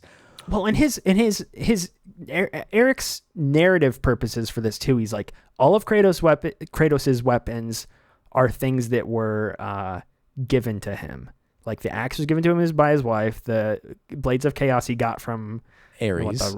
From Ares. Like these were things that were like bestowed upon him. Same with the spear in the game. The spear. He earned the spear, and the spear stems from his own blood. And so like, and then not only that, but like the axe was created by the dwarves as a counter to Mjölnir. So like, there's a lot of things that like, okay, it makes sense. Sure, it makes great sense, but you still should have had it. Here's the thing I'll say. It did not need to be a primary weapon. That's what I'm saying. But the biggest mistake in the whole game is after Thor dies, Mjölnir just goes shooting off, and it's like, absolutely, bring it back. Like, how could you not? Like, if you would have paused the game for me after Thor died and said, how much would you like to wager that you will use Mjölnir in the upcoming fight with Odin? I would have bet like $100,000 that was going to happen in the next 10 minutes of the game, and it didn't. And that is exactly when it needed to happen. And it is obvious, and it felt like the thing they were going to do. But that would have been even for Thor. I think this is the thing that bothers me a little bit more. The more I think about it, Thor gets no chance to go against his father at the end of the game because his dad just kills him. If you would have been able to whoop Odin's ass with Thor's own weapon as Kratos, like it could have been some like strange resolution for Thor as well. Like Thor died, but you still used his own weapon to beat his dad down with. But again, I know that Odin doesn't die, but like you still could have used it to whoop on Odin, and it would have been like it would have been a good narrative moment for Thor to have some sort of revenge, even though he's dead. It's like, okay, well his weapon is still here, and Kratos is using it. Like I think that would have been good. It would have been great, and it's exactly when it should have been done. And they didn't do it because it was obvious and easy. And sometimes the obvious and easy thing is the best thing for the player and the game. It can just be that one segment. It's totally fine to not use it and pick it up after that. I think I told it to you like this. It'd be like if watching Avengers Endgame, you're at the end, you see Mjölnir fly across the screen into Captain America's hand. It's like, great. This is exactly what we've been waiting for 10 years, like 20 movies. Yeah. And then he just puts it down. Or when everyone shows up in that movie and Captain America's there with it, if he just said, let's go. Yeah, everybody knew what was going to happen in Endgame before anyone saw the movie. And so sometimes you just have to lean into that. And I think it's a mistake. I think it's arguably the biggest mistake, besides maybe chunky, long Atreus segments of the game, of Ragnarok, not wielding the hammer. It is mainly just because it goes a disappointment. Mainly, I mean, that's the thing that bothers me the most, is it just goes flying off into the void. It's like, where'd it go? What happened to it? Well, I mean, Odin threw it. Well, it does. I know that, but okay. Like, it didn't just like. It didn't just like skitter off on its own. I know he tossed it away. I'll say this too, and this might, in case people are yelling at us. So we have not done the post game stuff in case Mjölnir does show back up and any sort of side quest capacity, but I don't think it does. I looked up and no. Yeah, I don't think it does either. And it sucks too, because twice in that fight with Thor, Kratos grabs the hammer. There's one time where you literally stick the Blades of Chaos in the handle and swing it in a cutscene. It's not even a gameplay mechanic. And then Kratos, just stops it from flying away and pushes it back actively, which is just, again, building to, I'm going to wield the hammer, and then they never go there. Yeah, if I was working, I would love to know what the discussions were like behind the scenes about this, because clearly the people vouching for Mjölnir didn't go hard enough, because... I was going to say, because you have to know that this was a divisive thing. And Eric had the final call on what they decided to do with it. But you have to know there were people internally like, yeah, bro, like this is a $1 million idea. We got to do this. And again, with like I said before, with some distance from the game, I think not making it one of the 3 primary weapons that is the right call. That is the right call. I'm not here arguing for that. Final boss fight though, yes. 1,000% needed to happen.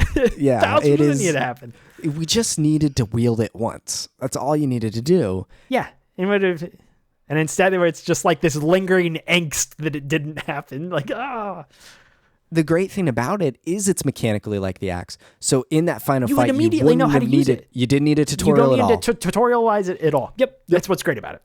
You would have just immediately had it. They could have given you 2 baller abilities, so like you didn't even have to worry about slotting out your skill tree or whatever. It's just default. Go. Here's these great things that you could do, and you get nothing from it, and it's a letdown, and it's going to be a shadow that looms over this game for its entire life.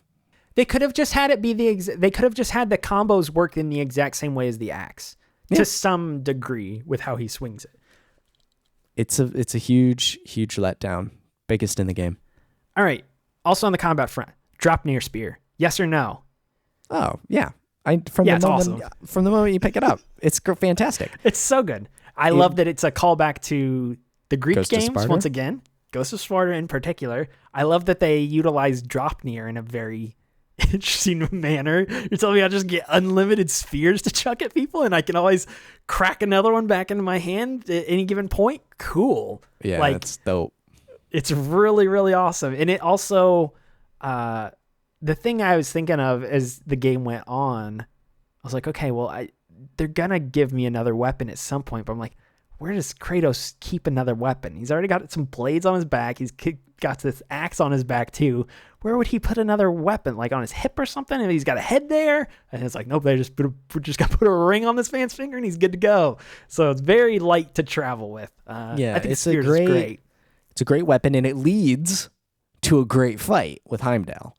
Yes. So that's one of the best boss fights of the game too, for sure. It's my favorite boss fight in the game.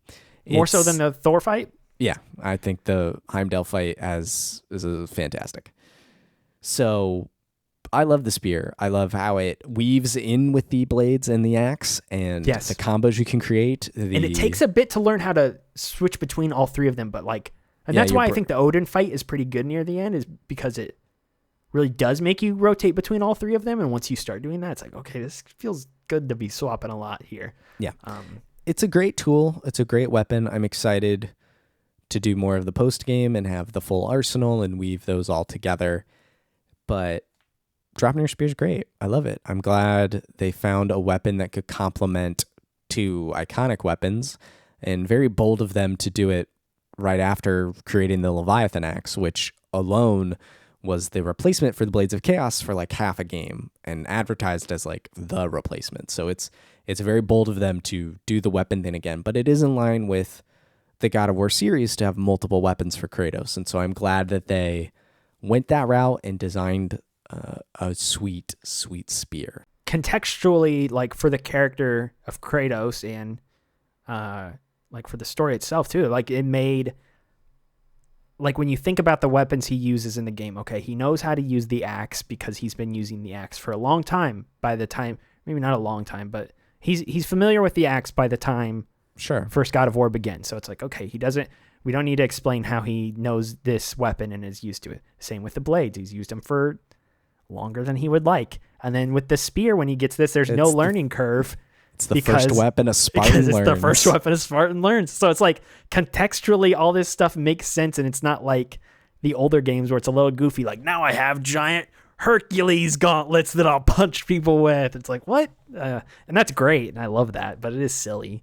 They contextualize why he has all of these weapons and why he's proficient with them as well. Because you could give me a pair of nunchucks right now. It's not like I'm going to, and they're like, defeat this man with nunchucks. It's like, well, I don't know what I'm doing with these. So it's like, you have to know how to handle the weapons you're using. And Kratos knows his way around all three of his primary weapons. Yeah.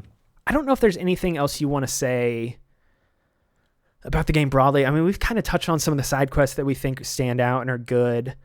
We've talked about, the different allies and how they work. There's a lot of like systemic and mechanical things I think we could get into the very nitty gritty and talk about with this game. Still don't like the gear system. In fact, I think they've made it worse? They've made it more complicated and more daunting. How did they do that? Yeah, I don't even understand.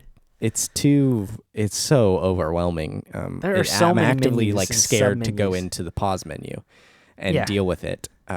So I didn't. That was one of the big things That was one of the big things I mentioned in my review, wasn't it? You read it yes, recently. You were talking about it. Yeah, the menus are not great. And the systems is just, it's so complicated in so many facets. It's just like all these lights, buttons, and dials. Well, there's a lot of things they stack on one another in this game. Some of which I think are like you can level up the moves. Like you can level up the moves individually, and once you use the moves a certain time, then they rank up, and then like you unlock more stat modifiers for them or whatever, like, oh, use this ability 10 times, okay, use it 30 times, and once you do it 30 times, then you can use your experience points to add a modifier to it, which will increase your damage by 10% or something like that. And some of that stuff I think is cool because it encourages you to use all of the different moves and abilities that are in the game. But yeah, it's just, there's a lot to get through in the game when it comes to the system, because then there's a whole list of challenges and stuff. And like, it's cool that this stuff is all there, but there are just RPG elements of this that I don't think they complicate too much. Yeah, they overly complicate the game too much. And I think maybe I'll come to appreciate that stuff a little bit more as I enter the post game and start to, I feel like that's where you're really going to start to rank up your weapons, and you'll start to feel a sense of progression once I try to start defeating these Valkyries and the different berserkers and things like that. And they're going to wail on me, and then I'll come back and I'll be stronger, and then I'll wail on them. And like, that's kind of how the Valkyrie fights were in the first game too. It's like, wow, this thing just kicked my butt. And then you come back 5 hours later and you've got way better gear, and you wail on them in return.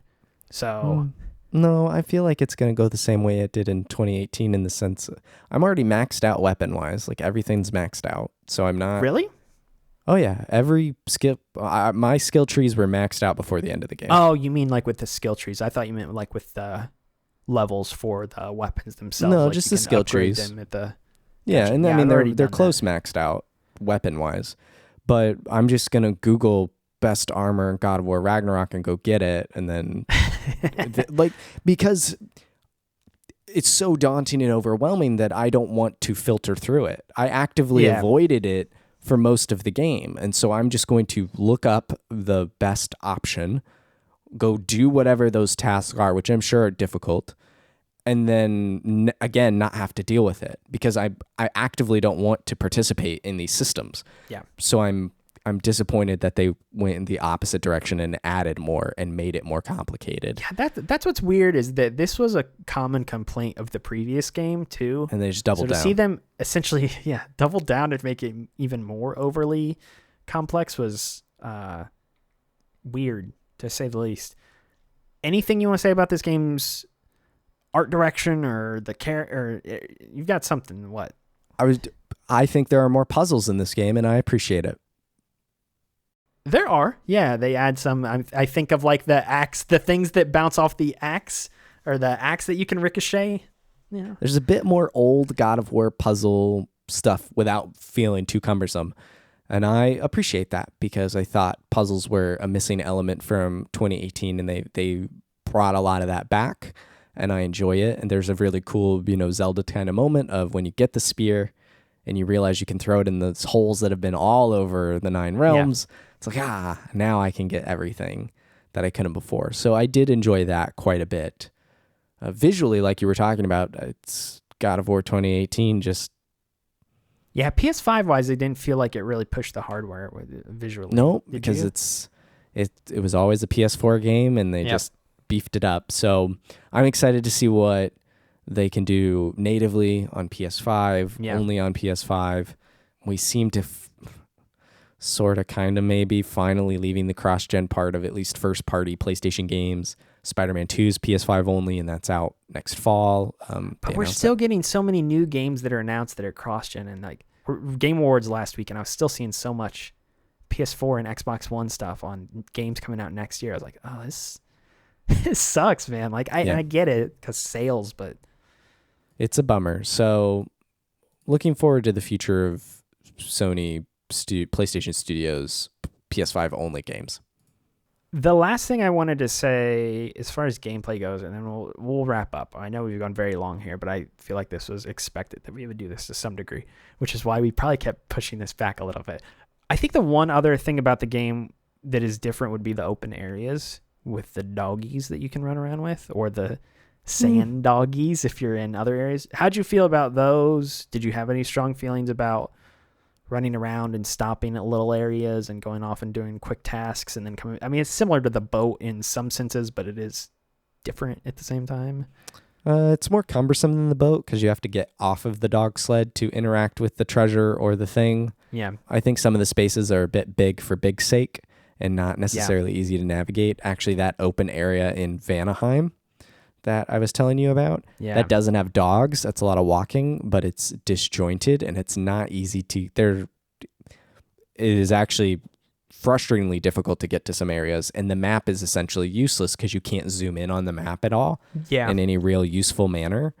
So I think some of the areas are big for big's sake, and the dogs are just boat on land. So it's fine. It's whatever, but it did make the game feel a bit bloated in some spaces. It's a lot like how Gears 5 approached their semi-open world structure.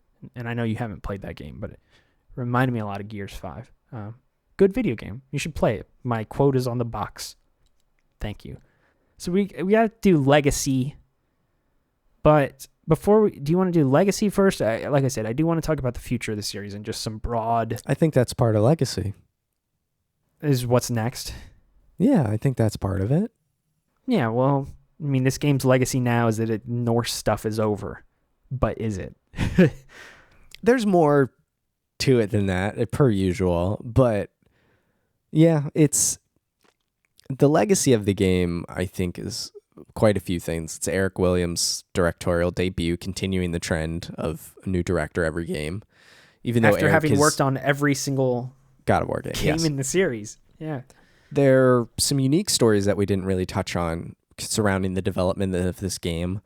You know, like when Corey said that he quit and Christopher Judge also quit, like that's a really powerful story. Corey quit. Corey just said that he wasn't going to direct it. And then Chris quit. But Chris did quit. I'm sorry. Yes. You know, so that's always interesting, that stuff surrounding it. Chris did quit. He did briefly quit, and then Corey talked him into it. And then the other thing I was going to say is Chris also blamed himself for this game getting delayed, which I don't think is true or accurate. Because he had this back injury. Yeah, he had to get surgery, and that put him out of commission for mocap for a while. So he blamed himself. But also, this game launched supposed to come out in 2021, and it launched November 2022. So I mean, there was clearly more causing delays behind the scenes than just that. But I think overall, like, Ragnarok is a game of two halves that were mashed together to try and make one game. Yeah. This was, they said, let's not do 3 games, let's do it in 2. Which I think I agree with, because you and I were talking before the show about how currently Naughty Dog's rumors say they're working on Last of Us Part 3, and I was talking about how upset that makes me because I'll be 40 by the time they make a new IP, if that's true. And so in that sense, I am glad this is 2 games for the Norse series, because I don't want to be 35 when God of War Valhalla comes out, or whatever it would be called. Like sure. I am glad that they tried to condense this, because making video games is such a lengthy process now. So like on this AAA scale, it is absolutely. Yeah. And it's ambitious and bold of them to do that, but in the end, I think the dissonance between the gameplay and the story proves too great for Sony Santa Monica's ambitions, though. And the final product is like crammed into a state of disjointedness.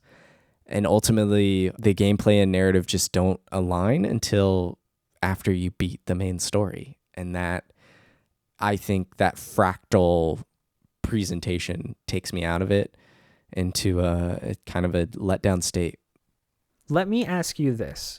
Has this game's acclaim led you to believe that you're wrong with what you're saying right now? Like, in the back of your mind, are you thinking like, maybe I need to replay this with fresh eyes in 12 to 18 months and see if I feel differently about it? Like, are you viewing it that way? Or are you just like, nope, this is how I feel, and I'm right and everyone else is wrong? I think any critic that gave this game a 10 out of 10, something's wrong, because that was never considered for me at any point. I do understand that for you, but like the Atreus alone, the Atreus sections were just so long and frustrating and dull at points that alone would ruin a perfect score for me.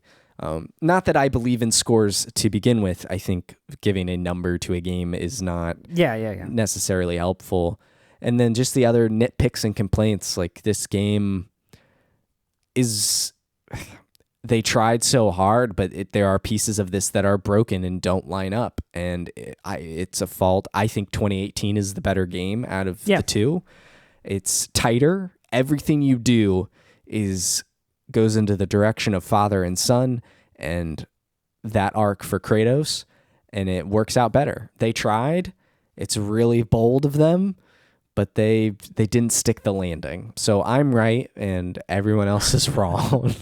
I will say the one thing, as somebody who reviewed this game, I was baffled that the scores were as high as they were. And that does not mean I thought it was going to be land in the 70s, or I thought it would be like high 80s is where I was expecting the Metacritic score to be. 94, I would never have guessed, because I played this game alongside 2 other people at my job who played it before review embargo as well. And we were all talking about, and we all had like the same criticisms, like the pacing grinds to a halt at some points. Some of these areas are way too long. Like, I still gave the game a very high score for all the reasons I said at the top. I think it is top tier when it comes to combat and performances and writing and storytelling. And I have fewer issues Like a lot of your issues involve Atreus, and I think Atreus' arc in this game is fine. I think Sunny's performance is good and things like that. So we differ on Atreus, but I still think there are like huge pacing problems, and then the problems with the gameplay systems and things like that, and the item management, and like, but still, like, the good outweighs the bad in this game by a large amount for me. But still, I was blown away when I saw how many 10s across the board it got, and people saying one of the best PlayStation games ever made. It's way better than the last game. I was like, wow, like, I really genuinely thought that this game was going to come in much lower. So I guess in some senses that would be this game's legacy to me in this moment, is that it lived up to expectations of what people had for it. And to be honest, I feel like you and I are a little bit on the outs when it comes to like having these sort of criticisms with it. And maybe I will say I don't pay attention to fandom conversations as much anymore as I used to, and I don't really talk to anybody about this stuff except for you. So there's that. Maybe people have more nitpicks. Yeah, maybe people have more nitpicks in the same way that you and I do than I'm aware of. That being said, I think that's this game's legacy for the moment, is that it went pound for pound with the first game. Is if you just look at critical reception and fan reception, and this is the best-selling game in the history of PlayStation.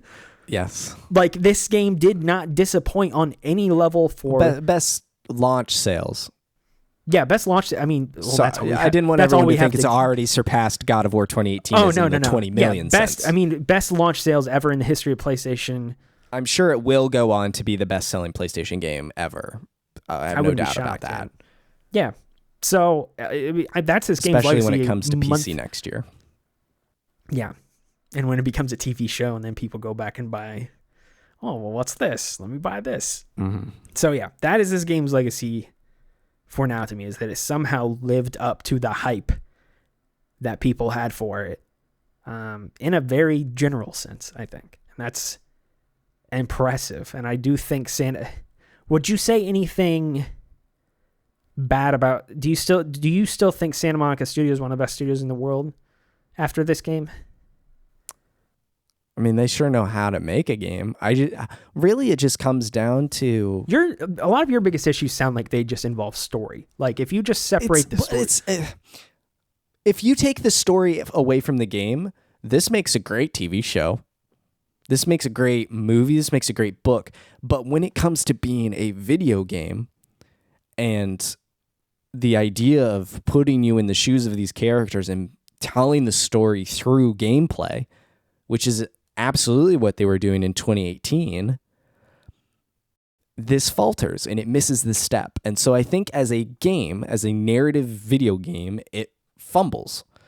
And that's the problem, is those two elements not lining up like they did previously, or like other top tier PlayStation games.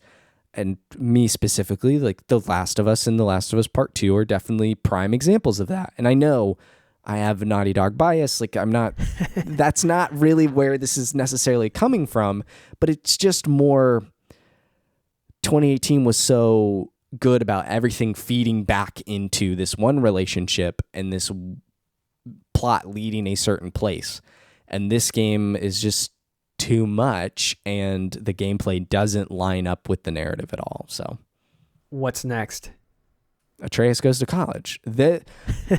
Considering Sony's trend lately, we're gonna get God of War Miles Morales. Exactly, God of War: The Lost Legacy. Like, if the trend continues, there's going to be some sort of spin-off game here for God of War. Makes total sense, especially with a TV show and in production. So, in a year or two, we'll see an Atreus God of War and that'll game. be totally set in the Norse pantheon still. Like, you have to imagine. He's got to do giant stuff. And Kratos will be dormant for a bit, but eventually Kratos will return. He makes too much money for them not to. And Sony Santa Monica tries they might have never been able to escape the shadow of Kratos, not since his debut. And so eventually there will be a new God of War game with Kratos. But Atreus cannot carry the series forward on his own, and that's why he'll live in a spin-off realm. Well, I think they're gonna try. Well, and that will fail. If he doesn't carry it by him, well, I'll say this: he's not gonna try to carry the God of War mantle because Kratos is still left alive, and yeah, Kratos will obviously continue to carry the banner of this series on his own shoulders. He is the character that everybody wants to play as. I do think they will try to do more with Atreus other than just a lone spin-off, though. I think they might try to make multiple Atreus games. I would not be shocked to see that come about. Like, make it its whole. If we got God of War, here's God of Mischief, and we're gonna have 3 or 4 games centered entirely around Atreus, and I would be totally open to that. And I think that would be cool. But they got to flesh out his gameplay mechanics a little bit more and do some more interesting things with him on that front, which I think they could if they built the game up like from the ground up with that in mind. As for Kratos, I think I'm really struggling to figure out what they do with him next.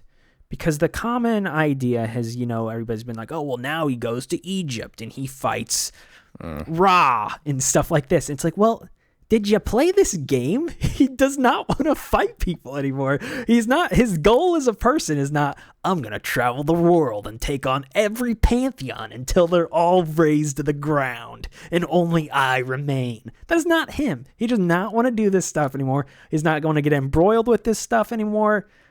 I mean, this is just not him. So I'm trying to figure out how they pull him into another conflict that he gets tied to against his will. Once again, he's like, crap, I'm getting too old for this. And then he gets pulled into another conflict where he has to pull out his blades and go back to battle because his character is in such a place where he should not want to do that stuff ever again. So what does it look like to put him in the central role of another God of War game where he has to deal with another massive conflict on his hands and he has to go to war? And I don't know what that looks like. Having him just travel to Egypt and battle new gods in a new pantheon does not make much sense based on where his character is at now. And I also don't know how they expand on where his character is at now, because his character feels like it is in a, like if they never wanted to touch Kratos ever again, they could do that. It'd be totally perfectly fine. And I don't want that because I do continue to want more games with this, and they won't do that because, as you said, money. They will continue to go back to Kratos because he's a cash cow at this point. So we're going to get more God of War games with Kratos. But they could really stop here if they wanted to. And so I don't know what they do. I propose an idea to you that they could go back to the Greek realm, and if he's going to be Kratos the Rebuilder, maybe he rebuilds the Norse pantheon, and now he's like, I should go rebuild the Greek pantheon, and then you go back there. And I think that could make sense, but I don't know what that looks like. That's the narrative corner they've painted themselves into, and they have probably a decade to figure that out. So good luck. We'll be 40 when it comes out. Yeah, that and Naughty Dog's new IP. The two of those will. That's a weird thing to say out loud. A little bit. Eloise will be in high school when the next God of War game. If we're 40, well, she'll be in middle school, I guess. 12 years. Yeah, she'll be in middle school. See, that's a little scary. And on that note, I have one final question for you, Max. Oh, wait. Well, then I'm going to redo one final thing before we wrap up officially. Obviously, this is going to be the final show in this God of War Season 2 feed for a bit. But do we do more episodes when the God of War TV show is out? That is... Which will be in 2 or 3 years probably? I don't know. Are we doing stuff for the Last of Us TV show? I don't know. That seems like something we to have. discuss We are off not, here. I guess. Or the Resident Evil TV show? Yeah, we got to do all this you're stuff. You're starting to set expectations here. The Paper Mario TV show. Oh my gosh, please. It's entirely stop animation. That'd be cool. You're making it sound really good. And on that note, I think that does it for God of War Ragnarok. Thank you so much for listening. If you'd like, you can follow the show on Twitter at Chapter Select. You can follow Logan on Twitter at Moreman12 and his writing over at comicbook.com. You can follow myself on Twitter at MaxRoberts143 and my writing over at maxfrequency.net. And until next time, adios. Chapter Select is a Max Frequency production. This episode was research produced and edited by me, Max Roberts. Season 2 is hosted by Logan Moore and myself, and it's all about God of War. For more on this season, go to chapterselect.com/season 2. To check out previous seasons, go to chapterselect.com. I feel like this generation's going to be elongated more than normal unless we have some big breakthrough. Well, the last one was also elongated, and so was the one before that. I feel like this one's going to be even longer because of, this is a whole different discussion, but just because of how supply has been over the past 2 years since the new consoles launched. Like, people still can't even buy a PS5. So it's like, why would they abandon this gen within 6 to 8 years if 2 years into the life cycle they can't even get them into people's hands in a natural way? I disagree with that. Yeah, I could go buy a PS5 right now. I bet I could just buy one right now. Now? Retail. Like at retail. At a local store? I'm not talking about going into the store. I'm just saying. Oh, no one buys. If you want a PS5 by now, like, you can. Yeah. You just got to pay close attention and. I don't even think that. I think you could go to PlayStation Direct right now and buy one. I bet I can. I'm pulling it up right now. PlayStation. Let's see if you can. All right. I could sign in to get a PSVR 2. Shop. I can buy the God of War PlayStation 5 bundle right this second. I can buy just a PlayStation 5 if I sign in to buy it. I can buy the God of War bundle right now. You should do that. Make someone's holiday. No, not this Christmas.